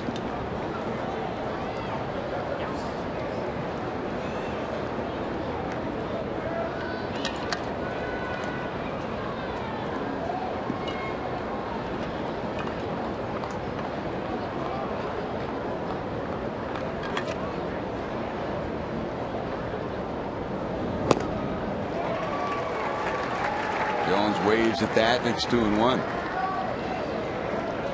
Update for you. Detroit now leads the White Sox 5-0. They're in the 7th inning.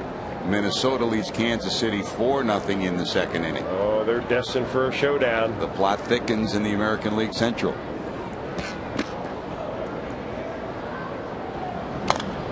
Pop foul and out of play. Count evens up 2-2.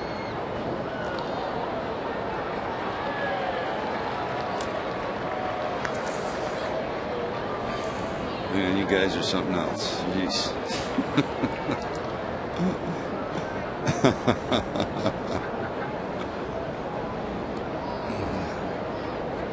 Two balls, 2 strikes to Garrett Jones. Count even, let's see, and they'll throw over just to be sure, try to keep McCutchen close. His stolen base in the 3rd is 21st of the season.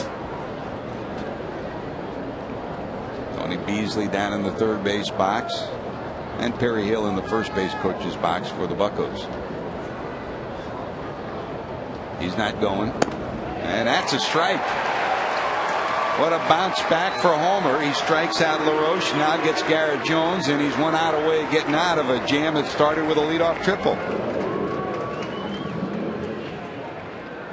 Last time of the year, Chris, our Aflac trivia question. What future Hall of Famer does George Grant play with at USC? Oh, God. Oh, boy. Did you go to SC? No, you didn't.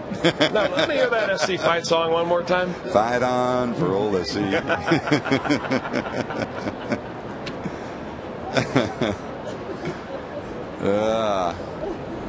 I even know the answer to this one. A scrappy little second baseman, huh? Yeah. I threw good batting practice.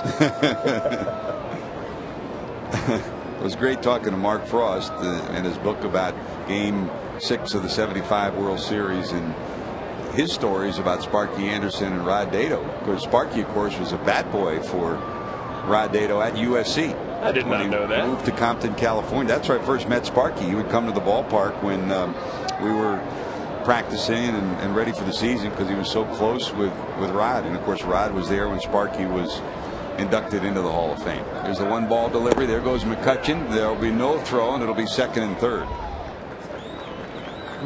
Yeah, everybody knows this one. 311 wins. Talk about a guy who was a stamp of a major league winner, future Hall of Famer, playing at USC. Tom Terrific. Tom Seaver. He was there my freshman year when, remember, that was the point in time where he signed with the Braves. And they negated the signing, so they put names in a hat, and the Mets picked his name out of a hat. The 14 other players, there were a bunch of. We had some great players. I mean, my roommate was Tommy House, who caught Henry Aaron's record-breaking home run as he was in the bullpen with the Atlanta Braves when the hammer hit that in Atlanta. Dave Kingman in that group? Kingman. Oh, and then after that there was, Freddie Lynn, Rich Dower we see all the time, played at SC, and it was a big time. 1 ball, 1 strike, bounced down to third, but foul. In fact, the best pitcher of that group was Steve Busby. Really? The buzzer, who of course threw no hitters in Kansas City. If he hadn't had arm trouble, I mean, he would have been a Hall of Famer. I mean, he threw harder than anybody. Ray Lamb, Billy Lee, Brent Strom. Wow. I mean, a lot of pitchers and an a lot eclectic group too. Yeah. Spaceman was even more of a spaceman in college. Everybody was more so in college. I can't imagine what he was like back then. 1 ball, 2 strikes. That's down and in. How about Homer in this inning, though? If he gets out of this, you talk about a magic act. Well, he battled out of trouble in the first inning. He battled out of big-time trouble in the 4th inning when he had a play at the plate where he flicked one over to Corky Miller, and they got Millage at the plate trying to score. But he can get out of this one, and he did. That is unbelievable. I'll take that as a going-away present. Great job, Homer. Reds still leading 2-0.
Ay, ay, ay.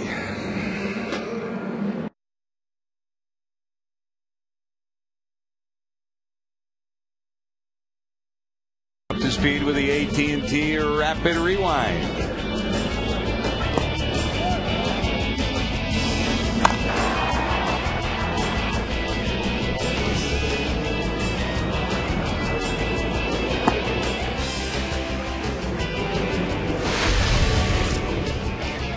AT&T, the nation's fastest 3G network. AT&T, your world delivered. Well, a great day so far. Our Honda standings update. This is the way it shapes up as we go to the final day of the season. The Reds 2 games back of Milwaukee. They had held out hope of overtaking the Brewers, but the loss in the first game of the series eradicated that. But after where the Reds were about a month, 6 weeks ago, to get their way up to 4th place, 14 games back. They love to finish with a 78th win of the season.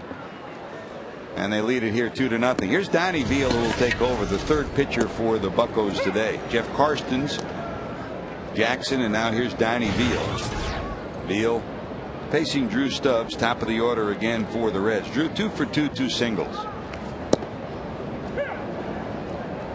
You got top of the list your favorite players since we started doing these games?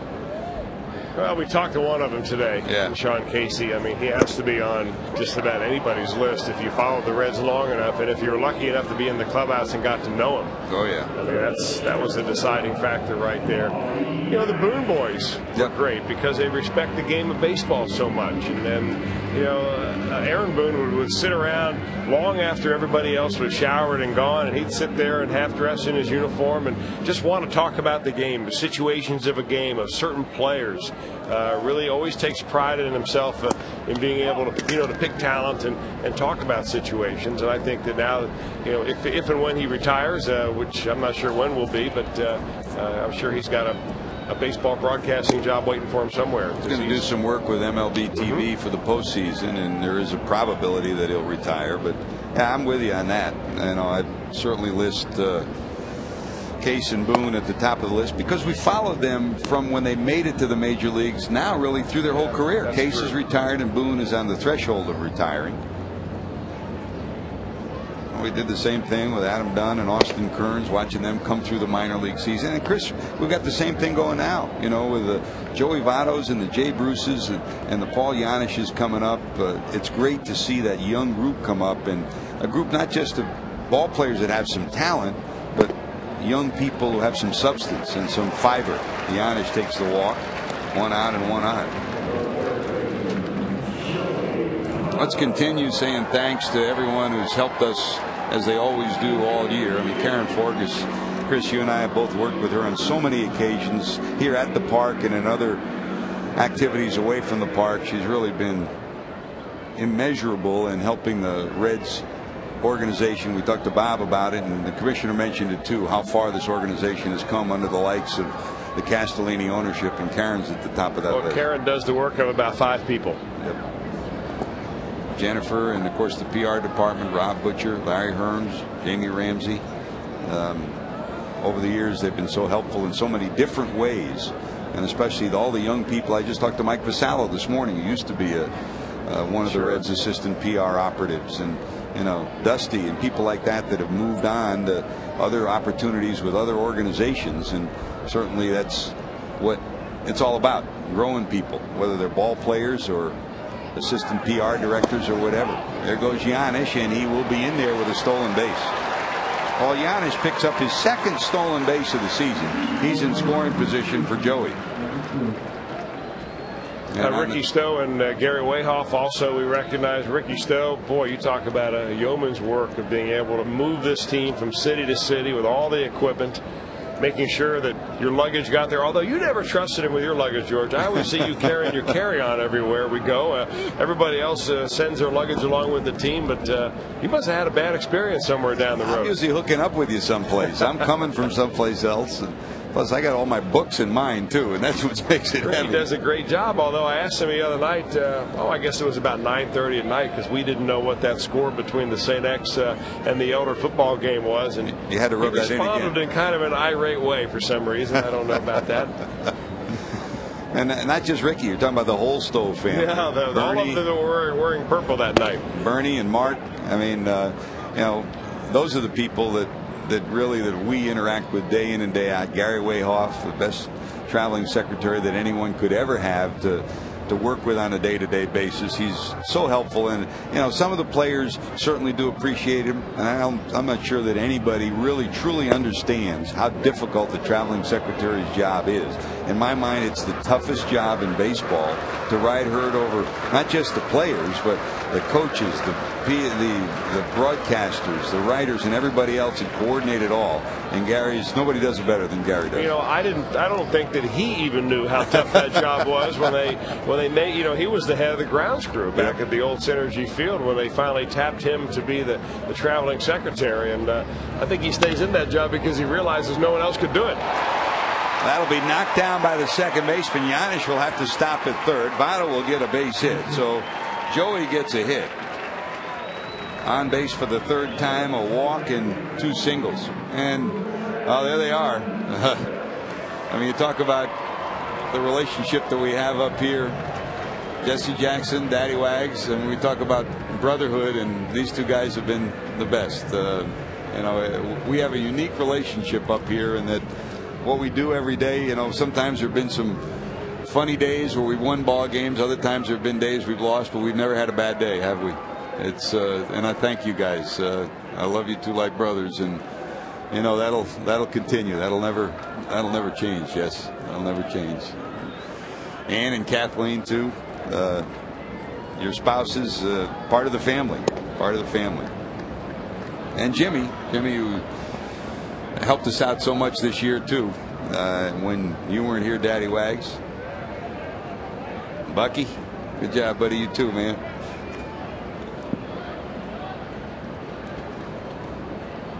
Those things don't end, though. Those things don't end. Hey, I'm sorry to ruin Tom Farmer's Sunday. He didn't want to be down here. Oh, no. You actually saved him this Sunday, because instead of coming down here to Cincinnati and enjoying a nice Reds win, we hope, he would be up there as a Cleveland Browns fan at the wrong end of a Bengals whooping. Well, Chris, you and I have been together for 17, and we've been blessed. I mean, starting with Steve Liverani, and there's a shot to right towards the corner, going back. It's going to be off the wall. That's going to get another run batted in for Brandon. So how about Brandon? Hey, he may end up with 100 before this day is over. He clunks one off the base of the wall in right field. And after a week of being almost comatose, he's got 3 straight runs batted in, Chris, coming in to today. Well, he's hitting the ball the other way, and he's really using the entire field. And when he does that, boy, he is a tough out, no question about it. He pulls into second. Joey Votto pulls into third. Giannis comes around to score. And the Reds push their 3rd run in and lead it by 3. And that's 98 runs batted in now, so he's got a shot. But, I mean, before we get off it, let me just say thanks. Tommy, we've been through so much together. Doug, thanks for everything you guys have done. It's amazing where we've come in 17 years. And it's been very special to be a part of all that. Thanks for all the support you've given us, and thanks for, Brenda Dolan's left, so I had to leave too. That was the deal when Brenda retired. Oh, you mean you don't trust those guys to take care of your expenses? No. They can't make up all our mistakes. Thanks, Doug. Thanks, Tommy. Thanks so much. Line to center. It will get by the center fielder, McCutchen. Roland will deliver a pair. He's going to round second. He wants 3. Coming into third, Roland has a 3-base hit.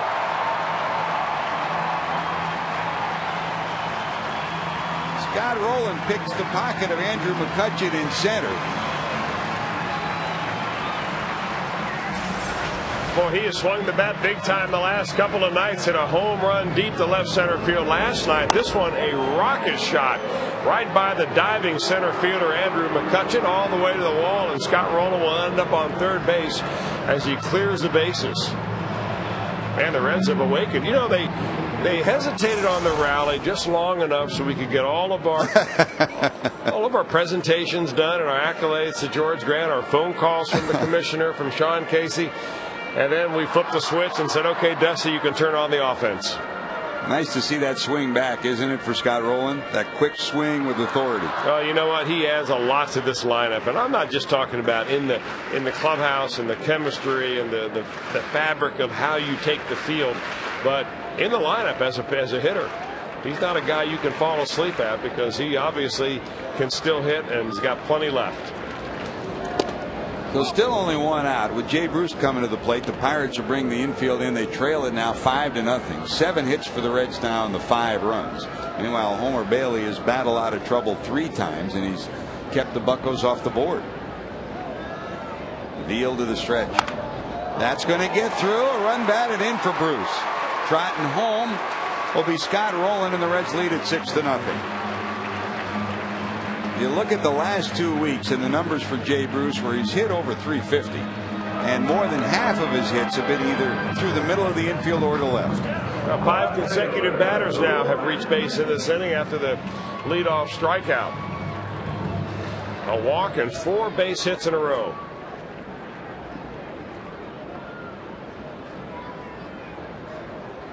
Eighth hit for the Reds. They lead at 6-0. And here comes Lance Nix.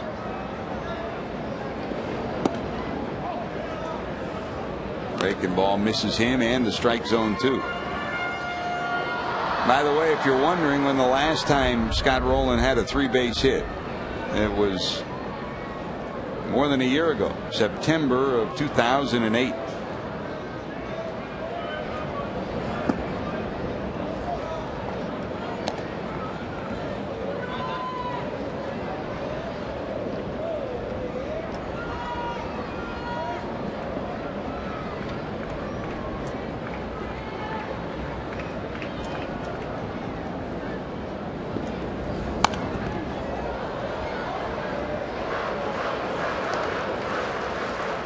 In the bullpen for the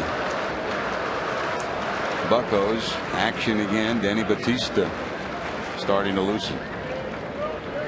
A bullpen day for the Buccos on this day.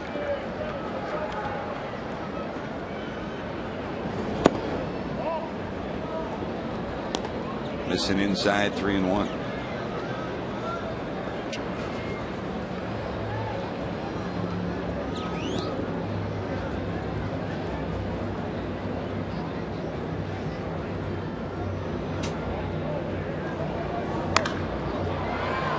Sky high to center field. McCutcheon there. Bruce will go halfway, then retreat to first. Nix retired. And don't forget, you can visit the official online shop of the Cincinnati Reds at Reds.com. Browse the largest selection of authentic team gear, including clubhouse caps and t-shirts, jerseys, collectibles, and a whole lot more. Get your team gear straight from the source. Shop Reds.com now. Thank you, Jesse.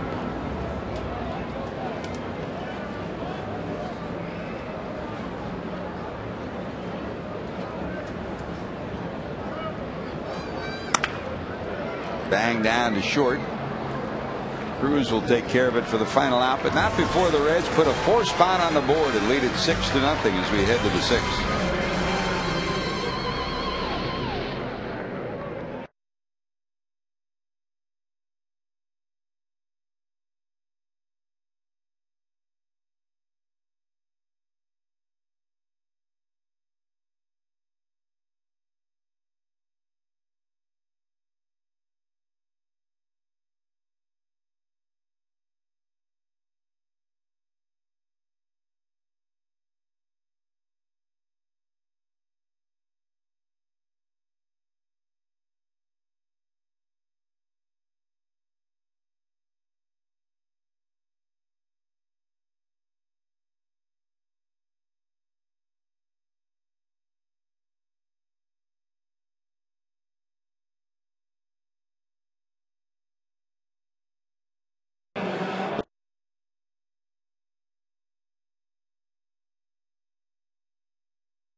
Of your Reds ticket stub for a great deal from Wendy's. Get $1 off any medium or large premium sandwich combos. This offer available to all participating Greater Cincinnati Wendy's locations.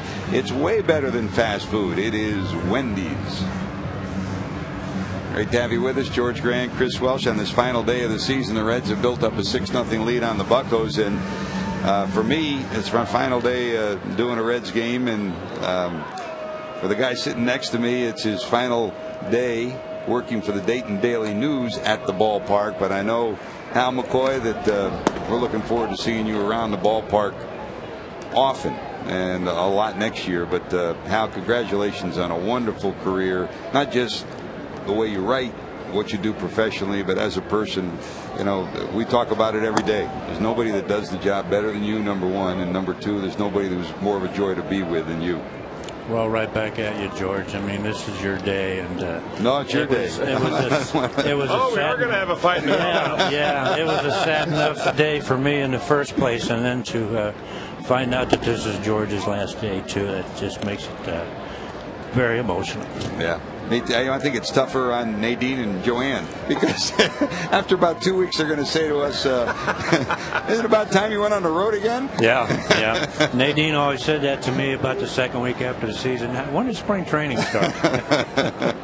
Funny, same story. Same story. But I've been over there in the press box watching the Love Fest, and just so well deserved, and hearing Sean Casey and Barry Larkin and all those great people. And George, you're one of the best and one of my all-time friends and favorites, and it's just been so glorious being around you all these years, and people are going to miss you, buddy. Well, we'll still be in touch. We'll still be in touch. You talk about great days. Your day here, now that it's kind of settled in a little bit, you took it all in. It was like a whirlwind. You got to throw out the first pitch. You were honored in just the right way. The Reds do things the right way. It was spectacular, but I know it impressed you so much. Absolutely. I was overwhelmed.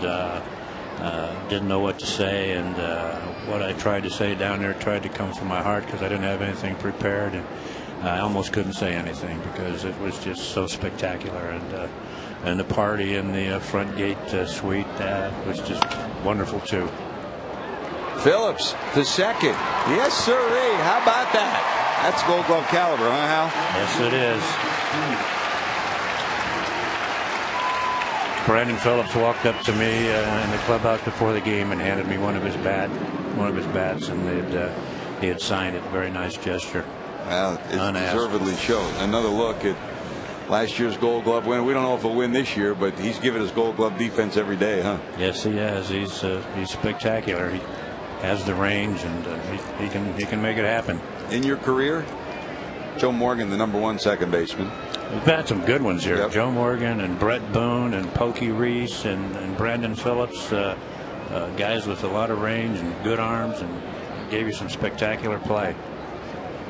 You look back, Chris and I were talking about favorite players, and you and I have talked about this at ballparks and over lunch or dinner or something. I know you were always very preferential to the relationship you had with Eric Davis. Yeah, my grandson's actually named after Eric, because Eric was always so kind. When I took them to spring training, he'd take them aside and play catch with them and give them equipment, and he's just been, he's a great player, first of all, and injuries slowed down his career. He'd have been one of the all-time greats in my opinion, but just a great person too. And what he went through with the cancer and tearing up his spleen in the World Series, just all kind of things happened to him, but to this day he remains a great friend and one of my all-time favorites.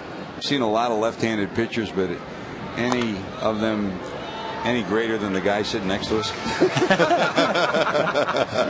Wait a minute. Chris, show up here. Chris always tells a story about the first thing I wrote about him. I don't remember it, but tell him, Chris. I think it was kind of an uninspiring performance. Actually, what it was a performance that I had in spring training when I was a non-roster player in 1986, trying to make the team. And the first two batters that I faced reached base. One was Billy Beane, by the way, but they hit doubles off me against Minnesota, and they were the only two hits I gave up essentially all spring. Had a great spring after that, but after that particular outing, he went through the list of pitchers that pitched that day, and it was something like, well, of the other pitchers that you will probably never hear from again, included Chris Welch.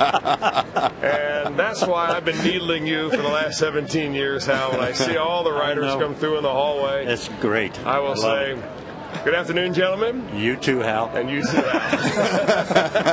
I expect it every time. When you put it in print, Hal, you can't forget it. You're the best. You know what? You guys both remind me of the way scouts term certain players. You judge guys on talent and aggressiveness and so on, but you're grinders. And you've always been the ultimate grinder for me, Hal. A guy that, every time there's a story, you're there. Every time there's something going on at the ballpark, you're there. I don't know how many hours you've spent listening in these conference calls or these press conferences where half the time it's boring and people go on and on about nothing, but you're always there. You're there to get the story in case something else breaks, and that's why you rarely, if ever, miss a big story. Well, I try not to. I mean, as I say, it's a labor of love. Love baseball and just love being here and love being around the park and being around the great people like two guys sitting next to me. Well, I'll tell you, you don't really realize it as a player. I didn't realize it until after I got in the few years as a broadcaster, the kind of work it really takes to be a beat writer and to be a good one. I mean, to be an okay one, you can just show up when you want, but to be one of your caliber, I mean, you've really got to put the time in and put the effort in. You've done that your whole career. I'd like to have the hours back that I just stood around in the clubhouses doing nothing. It'd be about 12 extra years to my life. You waiting for Junior? Waiting for anybody or anything to happen. Yeah. I think, Chris, the secret's in the cigar. Yeah, I think that's where it all comes from. It's like, just think of all the money and cigars you've saved by the non-smoking of the smoking ban. Yeah, well, they eventually get smoked. They get chewed on first and then smoked. Yeah, Nadine always tells me, I smoke 3 or 4 of those a day. She says, why don't you just take a $20 bill and put a match to it and burn it? I said, what? That doesn't taste too good. I know your career with the Dayton Daily News will end, but we're very hopeful that you'll be part of Reds baseball and baseball next year. I certainly plan to in some capacity. I don't know exactly what yet, but there are some things out there for me, and as long as I can walk, and I'll be around the baseball park. Fly ball out. Hal, thanks for all that you've done for baseball and for us. I love you. George, I love you too, buddy, and I'm going to miss you, but we'll see you in Cooperstown, that's for sure. Thanks, man. All right, Thank buddy. you. Thank you. Thank you.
Light 6th inning. Now it's time for the Coors Light Freeze Can. There it is. No runs, no hits, no errors. I want 100 copies of that. He's the best, isn't he? Oh, you guys both are. Oh boy, it's. I love the rain delays. Because they're always scrambling around trying to fill some time. And Hal McCoy would come over and visit with you, and the time would fly by. I didn't mind a 2-hour rain delay at all because I know that George and Hal could handle it. Coors Light Freeze Can brought to you by Frost Brewed Coors Light. And you're right, Chris. It's all the It's the games. Everybody points to the games, but it's all those, luncheons and breakfasts and dinners where you talk baseball, you're around each other, and you share the game. You care about the game. I think Commissioner Bud Selig mentioned it. It's about a love of the game, and it's certainly what it's all about. I think we all have a love for this game. It's the greatest game in the world. It's given all of us so much more than we all deserve, and you just hope that everybody that's a part of the game understands how lucky they are to be a part of the game. Well, you may not have noticed this, George, but while they had you on the scoreboard here in between innings, you and Hal, they put a close-up up. They showed everybody. You got a standing ovation from everybody in the ballpark. Good crowd today, too. But you also got a standing ovation from everybody in the Reds dugout. Every one of the players looked up here, waved, pointed to you, and they really appreciate the work that you have done and what Hal has done over the years. And, when you treat people fairly, they reciprocate. And I think those guys down in that clubhouse really like George Graham. It's been my joy. It's been our joy. By the way, I think I'll come back next year. All right, get back to jerseys. Gotcha.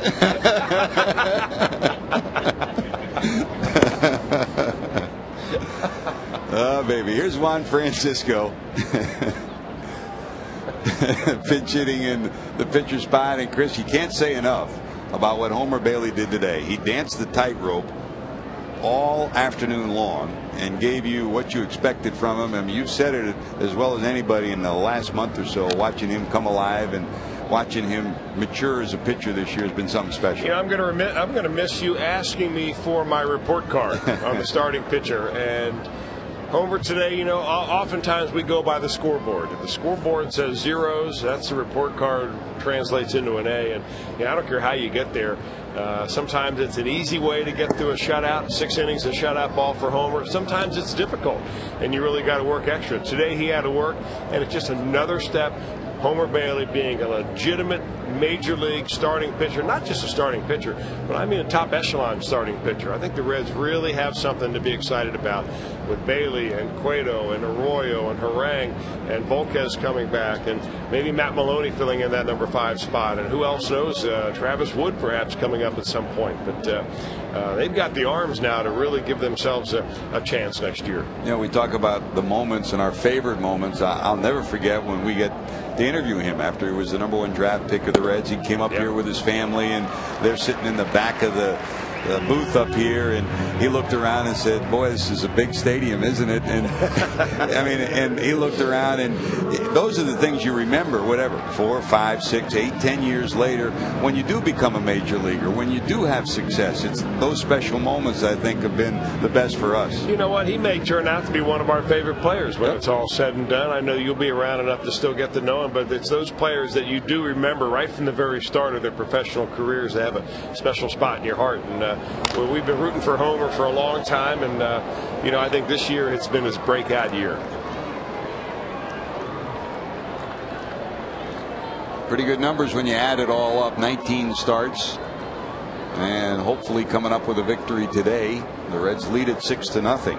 Well, the 19 starts, including, the starts he had early in the year when he was really struggling, and they altered some pitching mechanics on him. His approach was changed a little bit, but over his last 9 starts, he has been lights out. Came into this ball game 8 starts since August the 23rd, 5-1 with an earned run average under 2. That's among the best in all the major leagues right there. So he and Arroyo, what they've done over the last 2 months has just been spectacular. That's a little wide. 1 ball and 2 strikes to Drew.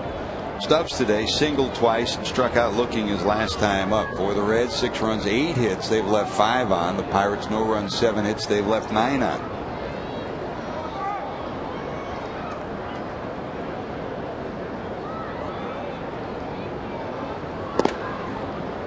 Hey, Reds fans, for a great tasting meal and an unbeatable value, pick up delicious JTM Philly Kits, burgers, or delicious hoagies at your favorite grocer. JTM, food, family, fun.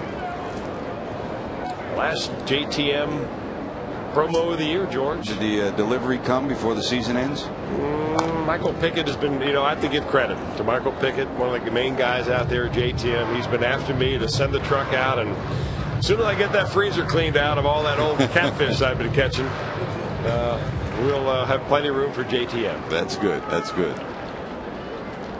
I do have a job for you. You were smart. You closed your pool this week. I'm going to have to do mine next week, and it's getting cold to do it. Well, once those leaves start coming down, there's no way to stop them. There's a bouncer in the right. That's a base hit. It's a 3-hit afternoon for Drew Stubbs.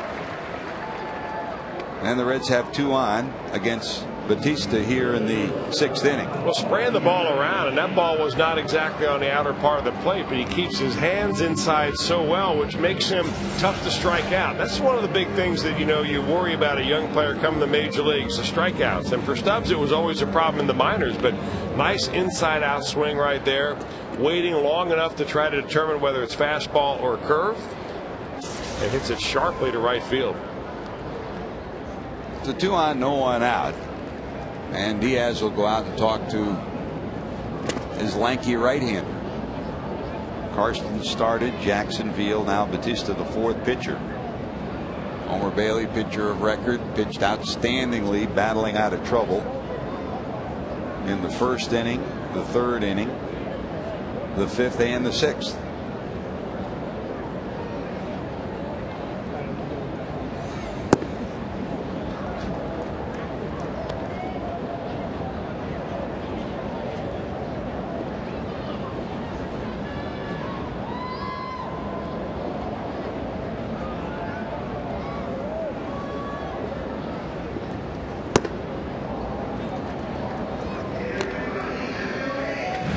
Today, sacrificed first time up, flied out to right, and then in the 5th he walked and eventually scored on the double by Brandon Phillips.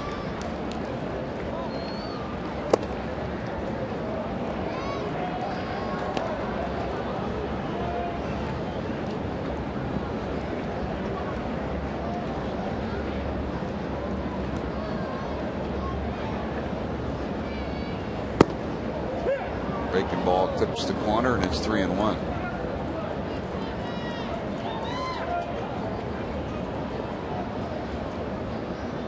Dusty trying to end the right way with a victory here against the Buccos. That's ripped but foul. Scoreboard update for you. The Tigers now in the bottom of the 8th lead the White Sox 5-3, and the Twins have a 7-1 lead over Kansas City. They're in the bottom of the 4th inning. So we're heading towards what appears to be a playoff game on Tuesday in Minnesota.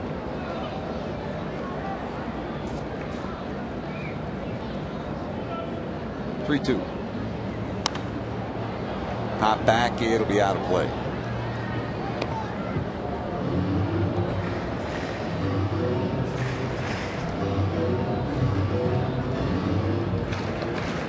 This, of course, the last year for the Metrodome for baseball.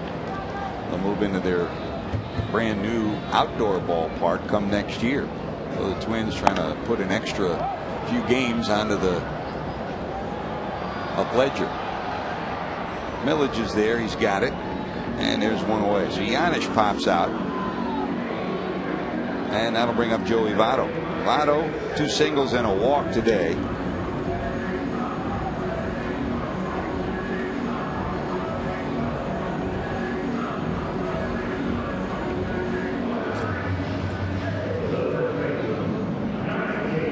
A lot of reasons to be optimistic if you're a Reds fan. The players that you're seeing out there today, the Vottos, the Stubbs, the Bruces, the Baileys, Brandon Phillips in the on-deck circle. We asked Dusty in our interview today before the game, what's your wish list for Walt Jocketty? And he said the same thing basically he said last winter, Chris. That's the big right-handed bat. And I think that certainly is something you want to add. But more than anything, the reason why I'm optimistic is, again, because of what you have, the potential of your starting pitching going into next year. I think, we were fired up about the starting pitching this year and really thought that these guys would probably get off to a little better start. Unfortunately, there were so many injuries that the offense kind of derailed whatever the pitching was able to do. Then you had injuries to Volquez. You lose him immediately. You had little setbacks from time to time, and it never really came together.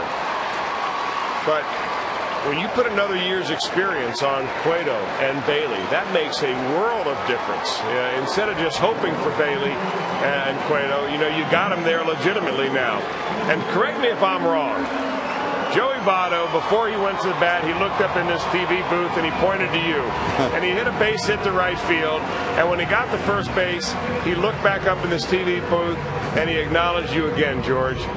I mean, that's like a Babe Ruth story, where Babe Ruth hit the home run for the kid in the hospital. Joey Votto just hit a base hit for George Grand, and it worked. Well, how about Brandon? We got Brandon. He's got a shot. Yes, he does. 2 away from 100. We started the year saying he might not get to 100, but not this way. Here it is, a 6-3 double play. But a great day for Phillips. So far, a great day for the Reds. Cincinnati leads at 6-0.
Chrysler game summary. It starts on a day where Brandon Phillips has had a whale of a day. A double in the first makes it 1-0 Cincinnati as Drew Stubbs, who singled, scored.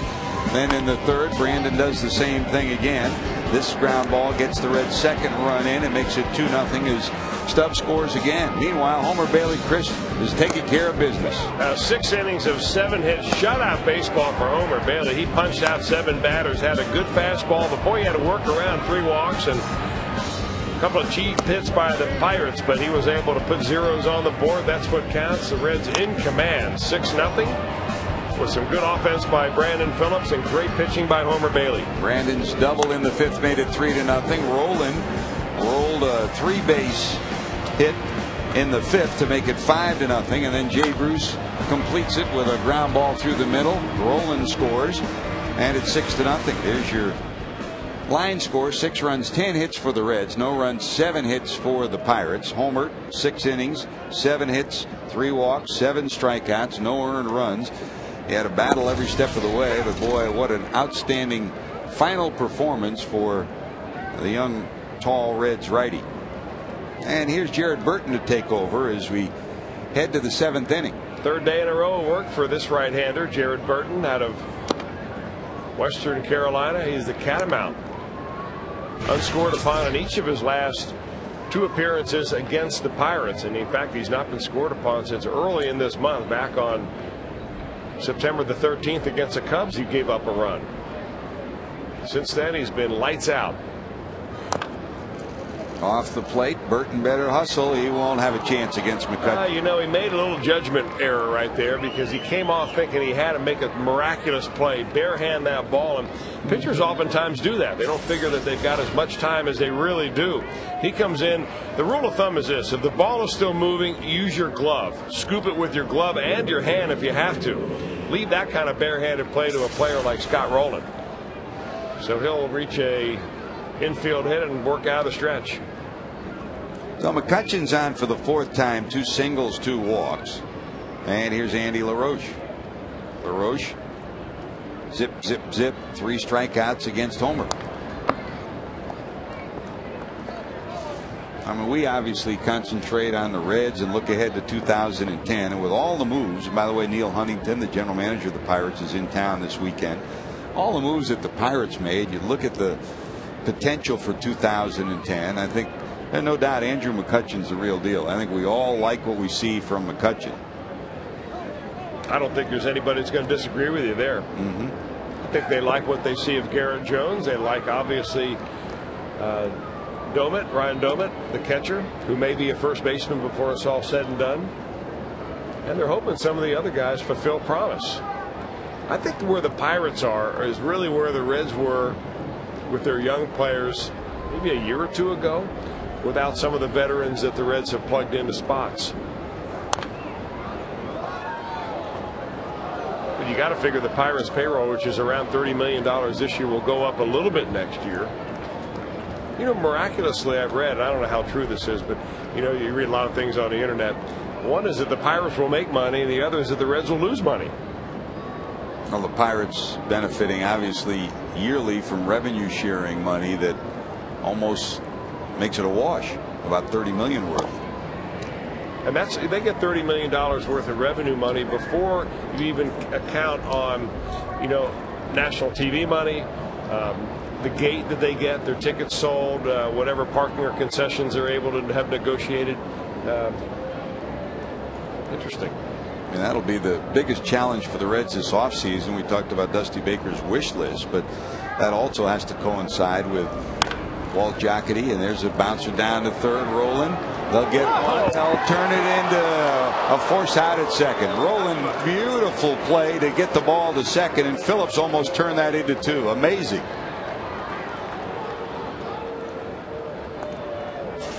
You know, we appreciate good defense up here, but the pitching staff are the guys who will tell you how much they appreciate plays like this. I mean, that is nearly a double play right there, turned nicely by Brandon Phillips, even though he had to short hop that ball and pick it. Make sure he had his foot on the bag. This pitching staff, boy, they're excited about the way these guys flash leather. The most solid part of the Reds all year long has been the bullpen. Probably the most improved part of the Reds from the first month of the season to the last is the caliber and quality of their defense.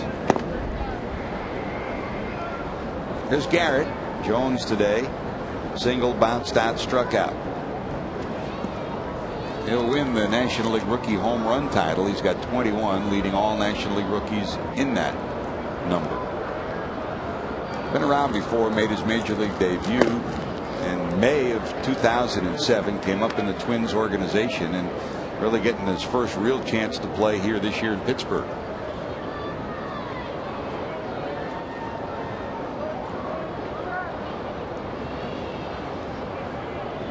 By the way, Chris, you talk about the Reds pitching staff and looking ahead to 2010, and also who might be the pitching coach. And from what we understand, that there'll be an announcement in Milwaukee later today that the interim pitching coach, Chris Bosio, the former Reds minor league pitching coach, will not be retained in that capacity now. They'll look for a new bullpen coach and a new pitching coach, although he will be a candidate for that role for next year. So you might add him to that list. You mean he'll be a candidate for the Milwaukee role? He will be a candidate, but they will look elsewhere too.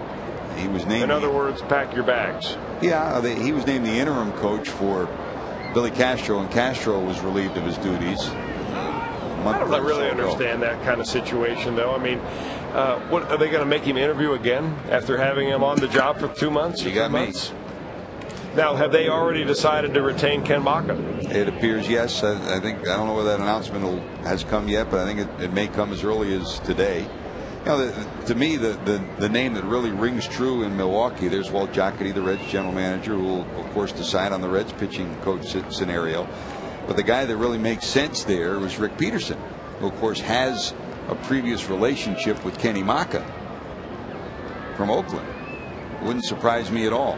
you know what, you might be right, because those past relationships are ones that, you've said this many times, and it's a very astute observation. The most and important relationship on that coaching staff is manager and pitching coach.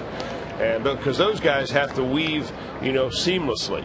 And that's why oftentimes you allow your manager to bring in whatever pitching coach he wants. And then maybe an organization will help fill out the rest of the coaching positions. But they not only coach the pitchers, but they run the game. And running the pitching staff is the most important part of running a game. So you let your manager have who he wants, I guess. 0-2 to Lastings Millage. And I think that's certainly a part of the equation that Walt Jocketty will deal with. I mean, whoever the pitching coach will be, the manager and the pitching coach have to mesh to give your manager a chance to win, and also to make a fluid communication line with your pitchers. Off the end of the bat, Votto will get one at second. The return to first won't be in time. Second out. Kudos for Votto on that one for getting the lead runner. I didn't think they had a chance of going over to second base and really getting that, not lead runner, but the secondary runner going into second there. Always looking for an advantage. And that's what you like about, I remember the way Brett Boone would play. He would do that oftentimes, trying to get that runner at second base as opposed to the easy out at first. And they were able to get the job done there. Good job. So 2 away. And runners at first and third now for Burton. And here comes Brandon Moss. Didn't get a chance to ask Casey about Brandon. Wanted to do that, but ran out of the inning. And you want to hear somebody gush about Brandon Moss. Sean Casey loves this young man. The way he conducts himself, the way he plays the game. He'll gush about Brandon Moss the way Jeff Brantley will gush about fried chicken. Yeah. It's a final. The Tigers have won 5-3 over the Red Sox, and the Twins game is now in the bottom of the fourth. Minnesota leads Kansas City 7-1. So back in the old days, you used to do some scoreboard watching. You'd have to watch the old, sometimes it's the hand-laid numbers on a scoreboard. You'd wait for the inning to turn over and then more electronic. I would imagine nowadays, with all the smartphones out there, instant updates, Twittering. I mean, there's not a lot of secrets out there. In fact, there are major fans, obviously, in Detroit watching that Minnesota game, probably pitch by pitch, as opposed to waiting to the end of the inning to see what the score update is. You miss those old days, don't you? Nothing like those old days, is it? I tell you one thing, you won't catch us twittering, though, right? Not yet. Maybe. I've held out this long. I see no reason to change now. JD will do it for you. Okay. He'll take care of you. He's got your back covered. 2 balls, 2 strikes. Burton trying to get out of another jam. Pirates have already left 9 on base this afternoon. Ooh, didn't miss by much. Jarrett had 2 steps towards the dugout.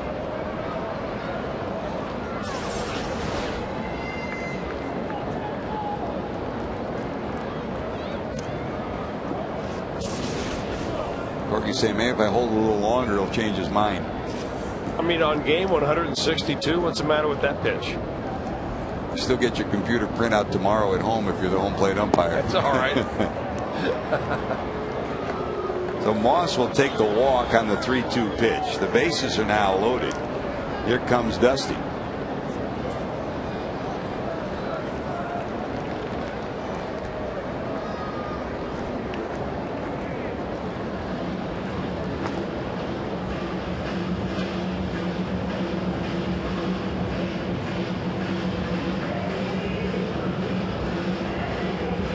Hasn't made the call yet to the bullpen. And he gives him a pat on the hip and says, go get him. Little pep talk from the manager, Dusty Baker. So Jarrett trying to close it out after an infield hit and a couple of walks here in the 7th inning.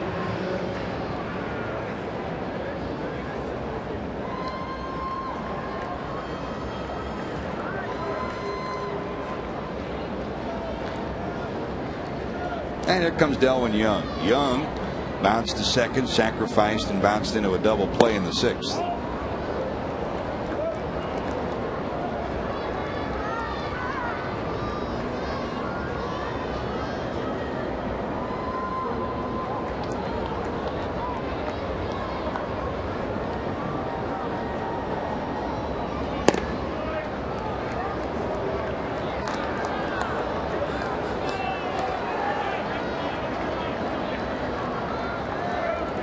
Well, after being maybe a hairline away from getting out of the inning with a strikeout, he's thrown 2 straight balls after walking a runner and the bases loaded. 2-0. Popped up, heading to the seats. It'll be out of play. Now, this is those situations where you really have to trust your stuff. You can't go out there with bases loaded and think you have to make the perfect pitch. You have to be aggressive. Take it right to the hitter. And, you know, Burton has enough life on his fastball, especially recently, that he ought to be able to do that. Go out there with some confidence when he lifts his leg and drives towards the plate, that he's got a chance to, you know, to hit his spot, but still have enough juice on the ball that if he misses it, he's still going to be able to get that hitter to miss hit it a little bit.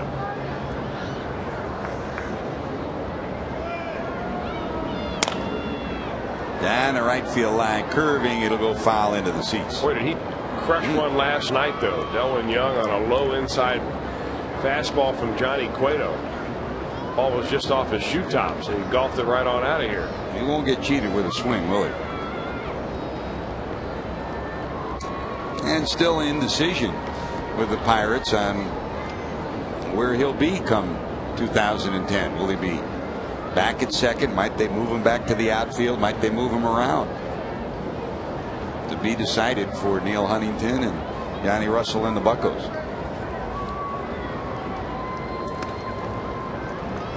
Two balls, 2 strikes, 2 away.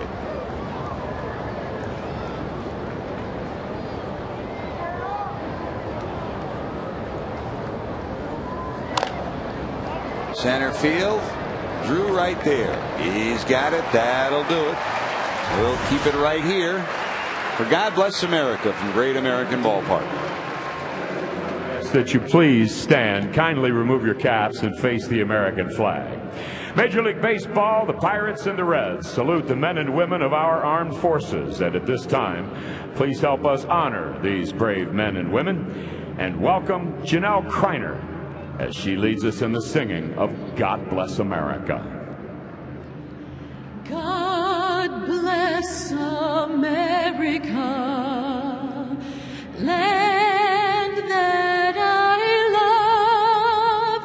Stand beside her and guide her through the night with a light from above.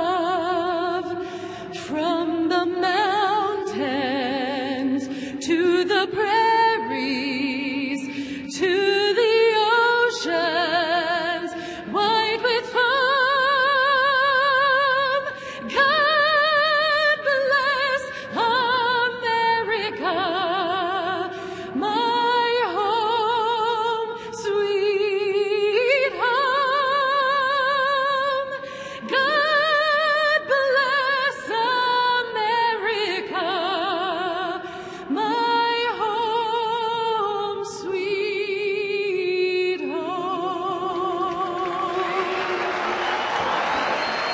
Michelle Kreiner with God Bless America. It's time now for the 7th inning stretch, presented by Cincinnati Bell.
Reds baseball on Fox Sports Ohio being brought to you by your local Ford dealer in the Ford F-150 2009 Motor Trend Truck of the Year. By Aflac, we've got you under our wing. By your Cincinnati Northern Kentucky Honda dealers. Visit mycincinnatihondadealer.com for current offers. And by McDonald's of Greater Cincinnati. Great to have you with us. Great American Ballpark. George Grant, Chris Welch, Jim Day, Jeff Pecoro coming by with Reds Live postgame. Virgil Vasquez will be the fifth pitcher used by John Russell today as we head to the bottom of the seventh inning. The Reds 6 runs, 10 hits, no errors. They've left 7 on. The Pirates no runs, 8 hits, no errors. They've left 12 on base on this final day of the regular season. Homer Bailey stands to be the winner. For those of you that joined us late, Chris, what a way to end the season for Homer. Well, you know, it's not always a great thing to pitch the last game of the year. A lot of times teams are disinterested in playing. You get guys out there that are just kind of punching the clock and coming out to go through the motions. But the Reds have not been like that. And you have to credit Dusty Baker a lot for preparing these guys to play out the string, even though they are not in contention to make the postseason. That says something about him and his leadership and the respect that they have for him. But, you know, when you do pitch that last game, you might as well give it everything you got. And Homer Bailey did that today, worked out of some tough jams. Now he looks like he's en route to another victory. When you end on a good note, you're starting the next year the right way. It's a positive reinforcement in your mind as you sit there all winter looking forward to spring training 2010. And of course, for Dusty and the rest of the Reds, it'll be a brand new facility.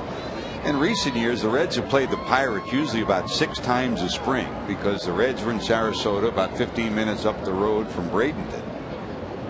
This year it'll be the same kind of a scenario. The Reds and the Indians will probably play about that many times because they're in the same complex. So that'll cut down your travel a lot. It will, and that's one good thing about it. In fact, the travel out in Arizona will be much less than what it was in Florida anyway, no matter where you play. But the other good news is you may play them, 10 times in spring training, but you want to play them 18 times during the regular season too. Yep. There's so many times, Chris, when the Reds will play a National League team in spring training and obviously if you have a pitcher that there's a swing and a miss by Adam Rosales. Rosales retired for the first out of the bottom of the 7th inning.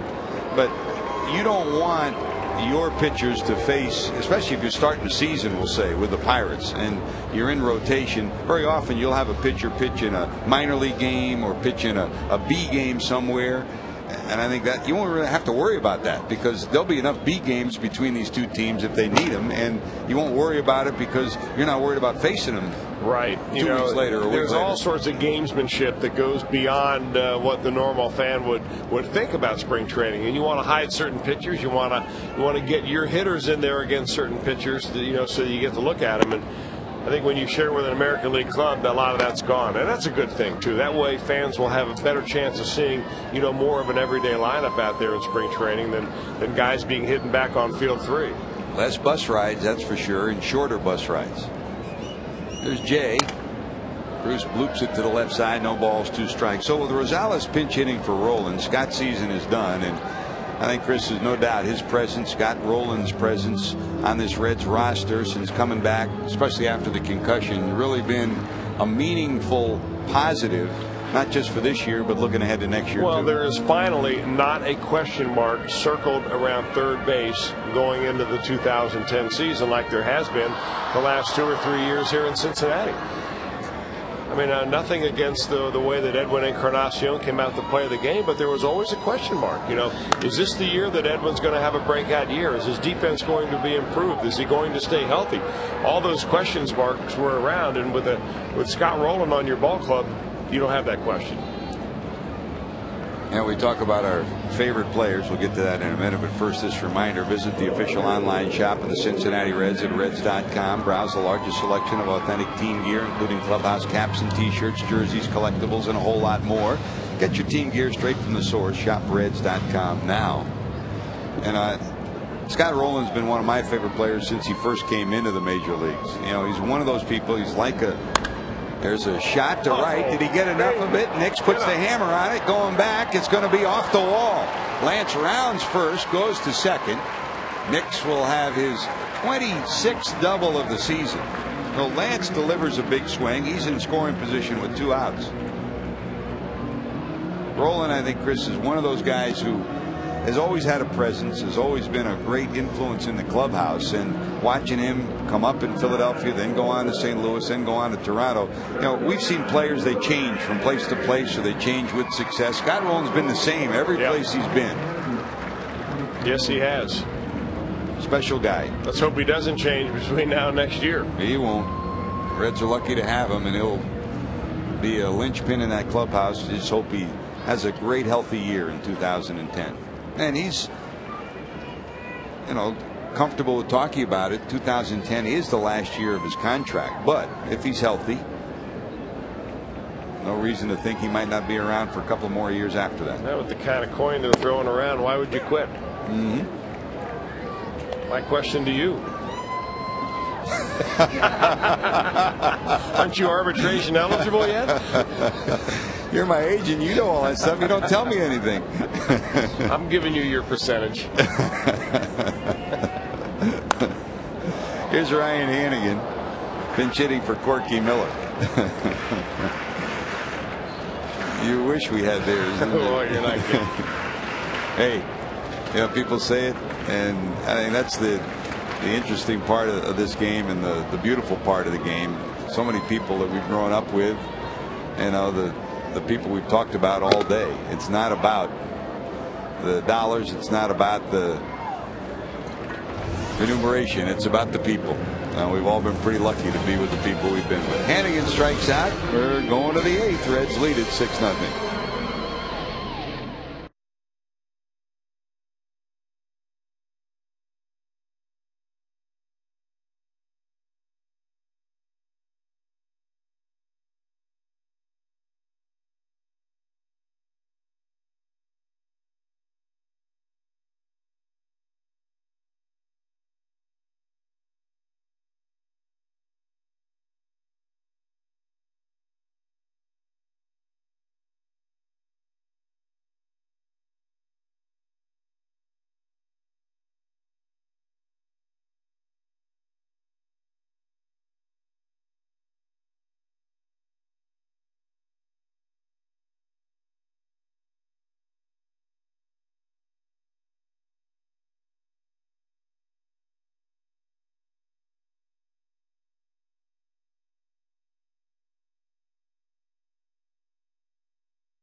Home plate. It can be arranged to service your business and meeting needs year-round. For more information, contact the Red Special Events Department, 513-765-7065. We got them all here. Mr. Redlegs, Gapper, Rosie Red. It's the Reds family in attendance for the final game of the season. Here's Ryan Hannigan, who will take over after pinch hitting. Adam Rosales stays in at third base. 1-747-919. That averages to 21,579. 21,579 average. As Ramon Ramirez will take over on the mound. He joined us late. Homer Bailey, 6 innings, 7 hits, no runs, 7 strikeouts, 3 walks. Boy, he put an exclamation point on the second half of his season. And the Reds trying to wrap it up with a 6-0 lead as we go to the 8th inning.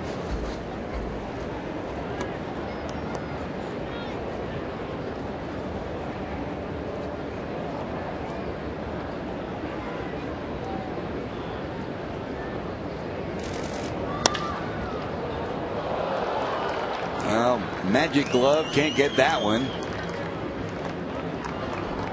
Paul Janisch, great diving effort. It eludes him for a base hit. So a leadoff base hit to start the 8th inning. Pitcher lineup first, 1 inning, 1 hit, 1 walk, 1 hit back. 1 inning, 1 hit, 1 walk, 1 hit. So Diaz is on. That'll bring up the shortstop, Luis Cruz.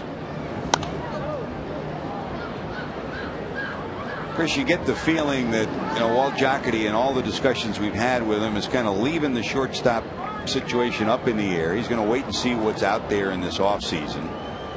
But I don't think in any stretch of the imagination can you say that Paul Janisch hurt himself during this stretch. He's played brilliant defense. There's a fly ball left center. Stubbs cruising. He's got it. 1 away. I mean, he's shown beyond a doubt, and you always thought he'd be solid defensively, but he's shown he's not just solid, he's above average and a rock at shortstop. Well, it depends what you have on the rest of your ball club as to what you need offensively out of your shortstop. Yep. And Walt Jocketty has said this. I mean, they've been saying this for generations around baseball, is that, hey, as long as we are strong up the middle defensively, maybe we can get our offense from our corner players. And so that was been the case. I mean, the last few years, it wasn't like Alex Gonzalez was out hitting 400 for this ball club, but he played such good defense, and that's the reason that the Reds acquired him.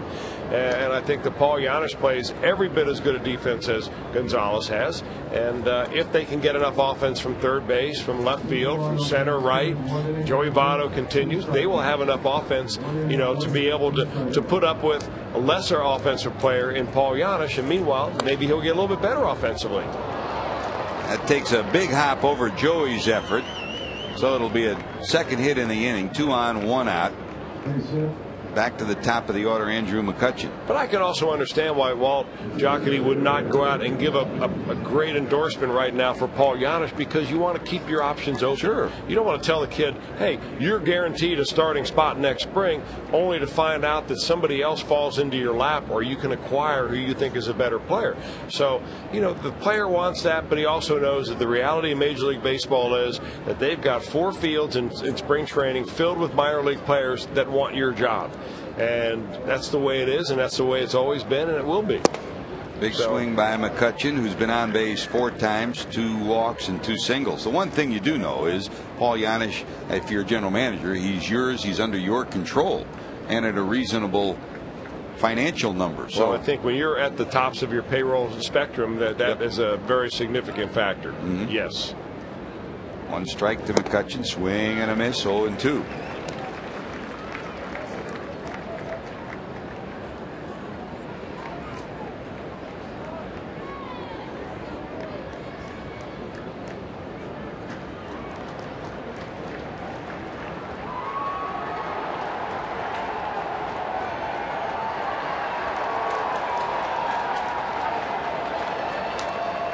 Just gets a piece to hang in there. No balls and 2 strikes.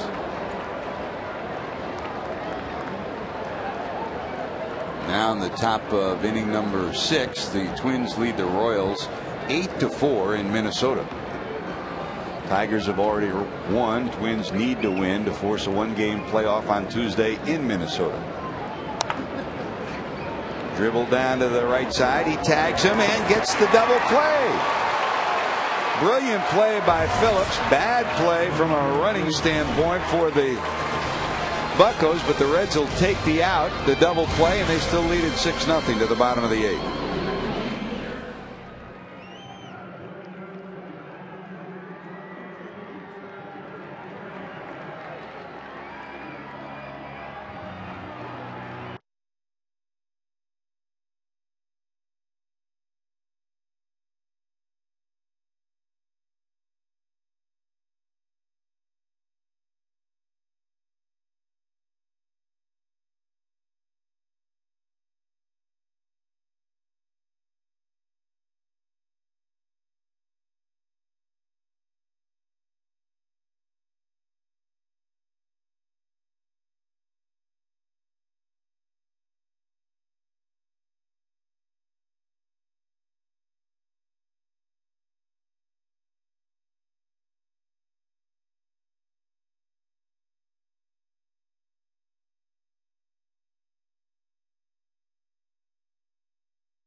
Reds lead it 6 runs, 11 hits, 8 left on base. To the Pirates, no runs, 10 hits, 13 left on base. And we continue to say thanks to those people that day in and day out help to have us enjoy our day at work, but even more importantly, do such a great job. The crew that travels with us all year long, no matter where we are. Siggy, he's on to hockey right now. Matt Sigafus, Lauren White, Sarah Mann. Sarah, of course, with us all season long. All 3 of them just have been instrumental in keeping us up to date every single night,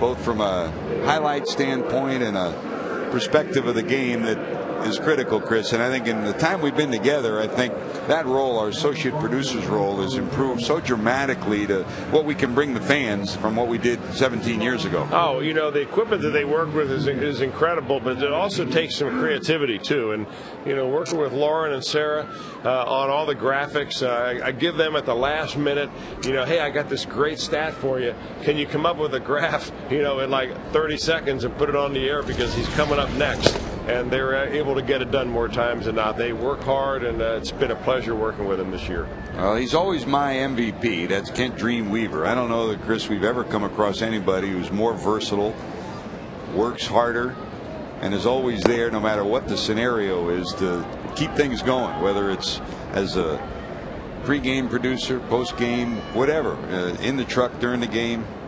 Dream, congratulations. Thanks for all your support and all your work all the years. He's come a long way, hasn't he?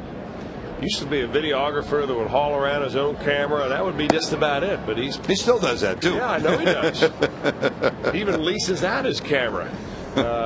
He and Jesse do weddings, don't they? Yeah, are you kidding me? All sorts of weddings. But he's come a long, long way. He's the one who helped me for so many years put together. Well, for many years it was the mechanics of the game. Now it's CBTS Tech Talk. And he's able to put those together, comes up with some great ideas, shoots at different angles, and gives you the kind of the MTV look long before it was popular. Swing and a miss by Barker. Kevin retired, first out of the 8th inning. And the guys who are in the truck each and every night directing for us, Roy Alfers, Uncle Roy, his season is completed now, but it's been great to have him back the last few years, Chris. One of the best in the business as a man, but even more importantly, as a friend and as a professional. Bobby Pennell, Carl Patterson, who have been back and forth with us all year. Hey, Carl, good job. We got through this weekend. No rain delays. Good job.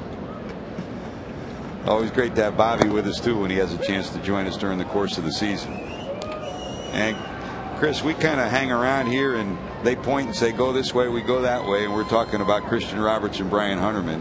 I think when you look at where we are and how far Reds baseball on Sports Channel and then Fox has come, I think Christian Roberts has brought us to a level that we've never been at before in terms of putting things together, making them work, and most importantly, bringing people at home what they really need to get. Brian Hunterman, you talk about someone who's come. Brian started in the scoreboard room, and now he is one of the most valuable players that Fox Sports has in the whole scheme of television. Hunterman, CR, thanks. And CR, I'll get back at you for today too. Well, he was behind all of it, George. Believe me, I'm not afraid to give him up right now. Yeah, I especially like the production meetings we have with Christian Roberts. You know, they start with a big bowl of ice cream, and as soon as the ice cream is gone, the meeting's over. That's called the time limit. Some people have timers. We have cups of ice cream when that's done. And speaking of the cups of ice cream, we had a chance to talk to Gwen Spikes today, who works in the lunchroom with Denise Thomas, and Gwen's feeling a lot better. And we send our love to you, Gwen. We love her. And she goes back to the old days at Riverfront and Synergy Field. It's been a little under the weather, been in the hospital. Gwen, we love you and thanks so much. And same thing for Denise. Boy, she's been a breath of fresh air, hasn't she?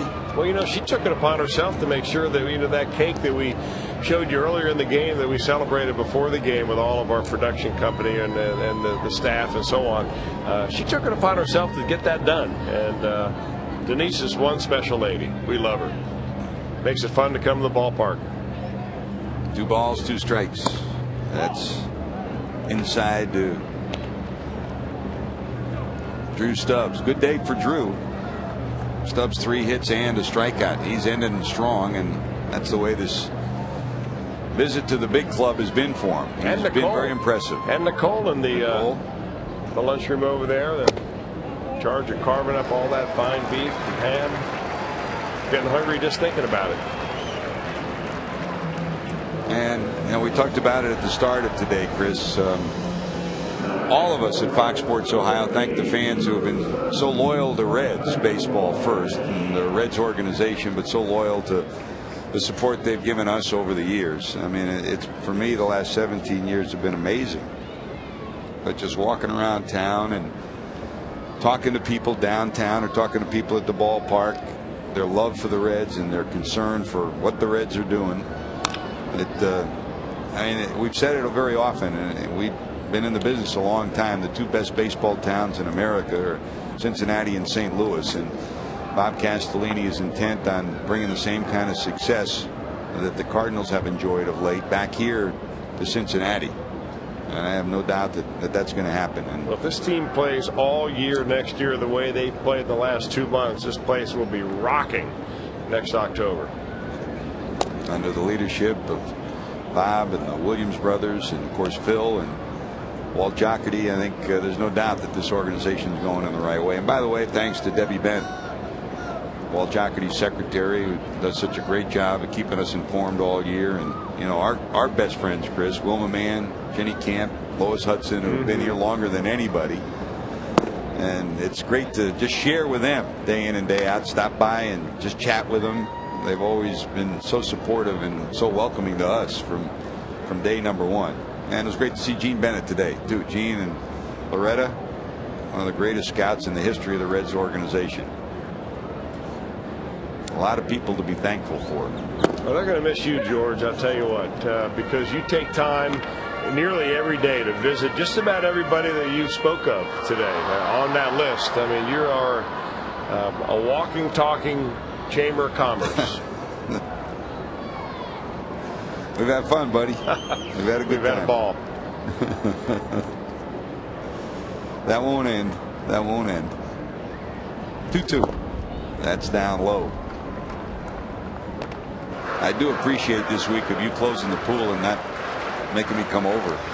Well, you know, years ago, in fact, it was probably the first or second year that we worked together. You took time after a ball game. I was complaining about I didn't know anything about a pool. We just bought this house that had a pool, and I'm overwhelmed. And you put a step-by-step directions on how to do it. And somewhere along the way, I lost it. And I almost called you. Sutton will reach base after the ground ball back to the pitcher. Actually, I lost it on purpose, thinking that you would just come on over.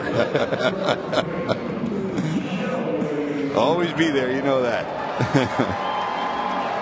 That's great, Chris. We've been able to watch Drew for the last month or so. We never really got a full view of him early in the year, and you can really see the potential and see what the Reds saw in the deal for Jeff Keppinger, because I mean, he looks like somebody that could very easily be a contributor to this ball club next year and the years after. He can play a lot of different positions. He's a switch hitter, and the ball jumps off his bat. I mean, for a guy who's not really big and solidly built, he's got some pop in his bat. Interesting player. Well, now the drama that's left as the Reds lead at 6-0. Here's Joey at the plate, and behind him is Brandon Phillips. Phillips today has had a great day with 3 runs batted in, so he's at 98 now on the season. He came up last time with the bases loaded but grounded out. So if Joey can get on, you give him one more chance to hit 100 runs batted in for the season.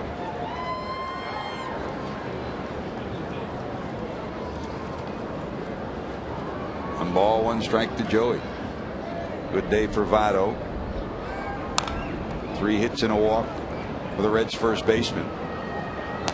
And more than anything, the optimism that we share is about not just the athletes that we're talking about, but the quality of the people they are. You know, Joey, Jay Bruce, Paul Yanish, Stubbs, the young people coming up, Brandon Phillips, and that smile that lightens everybody up day in and day out.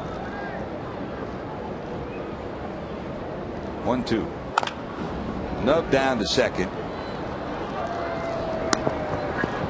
That'll take care of it. Last roundup time for the Buccos. Reds lead at 6-0 as we head to the ninth.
Play of the game. How many times this year have we seen him do something miraculous, Chris? And Brandon Phillips did it again.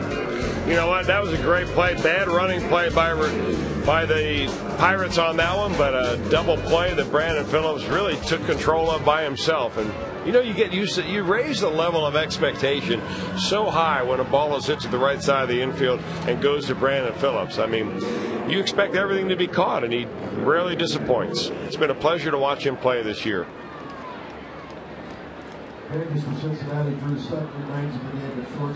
Drew Sutton will stay in the game. He'll be in at short. Adam Rosales down at third. Barker stays in the game. He will be at first. And here's your new pitcher, Carlos Fisher.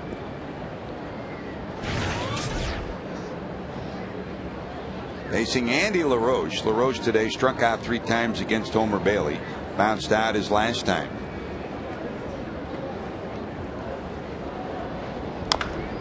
We alluded to it all season when the Reds played the Pirates, and of course the Reds had an 8-game winning streak against Pittsburgh when this series started.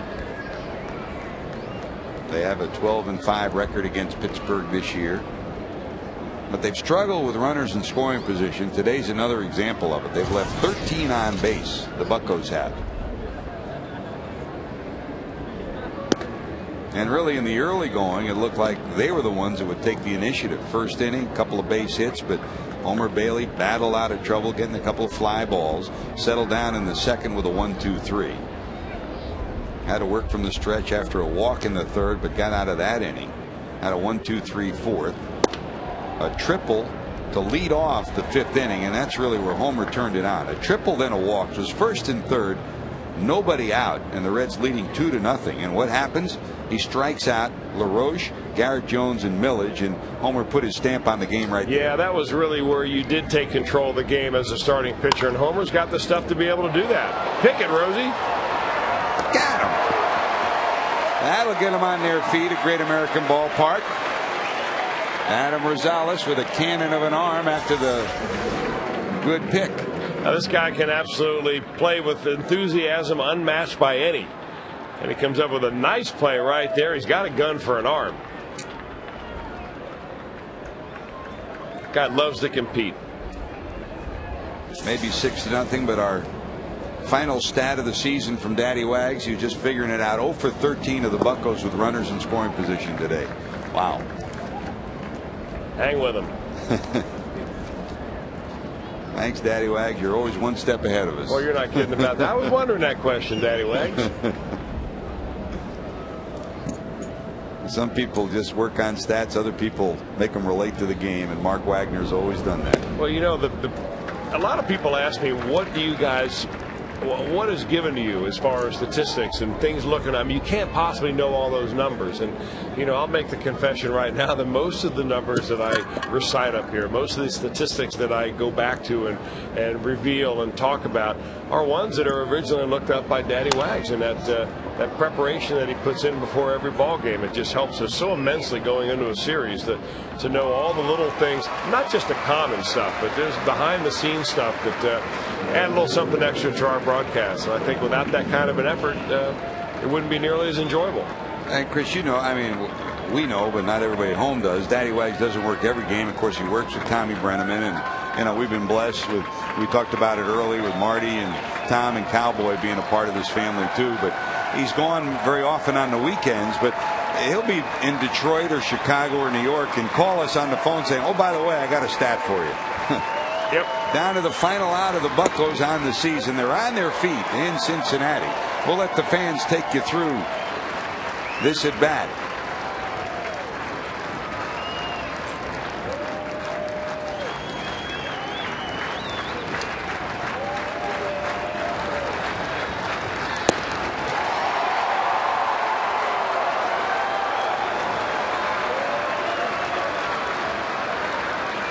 No balls, 2 strikes to Lasting's Millage.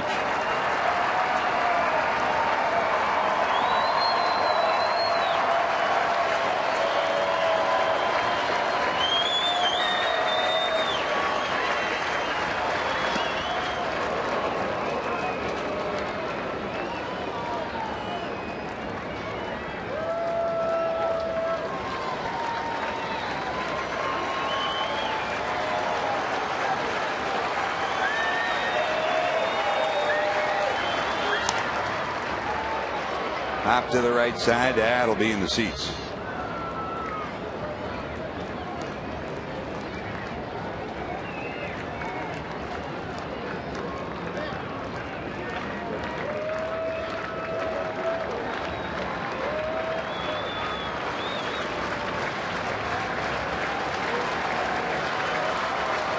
One ball, 2 strikes. Fisher trying to close out the 2009 season against the Pirates.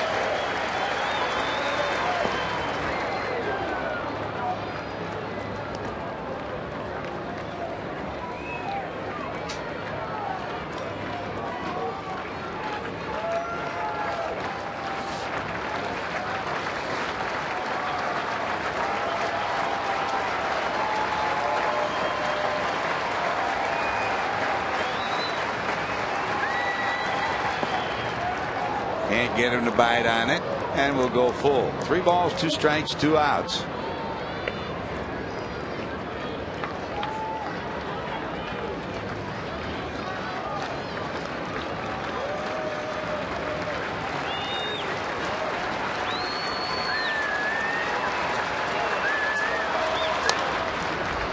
Fly ball to right, long run coming in.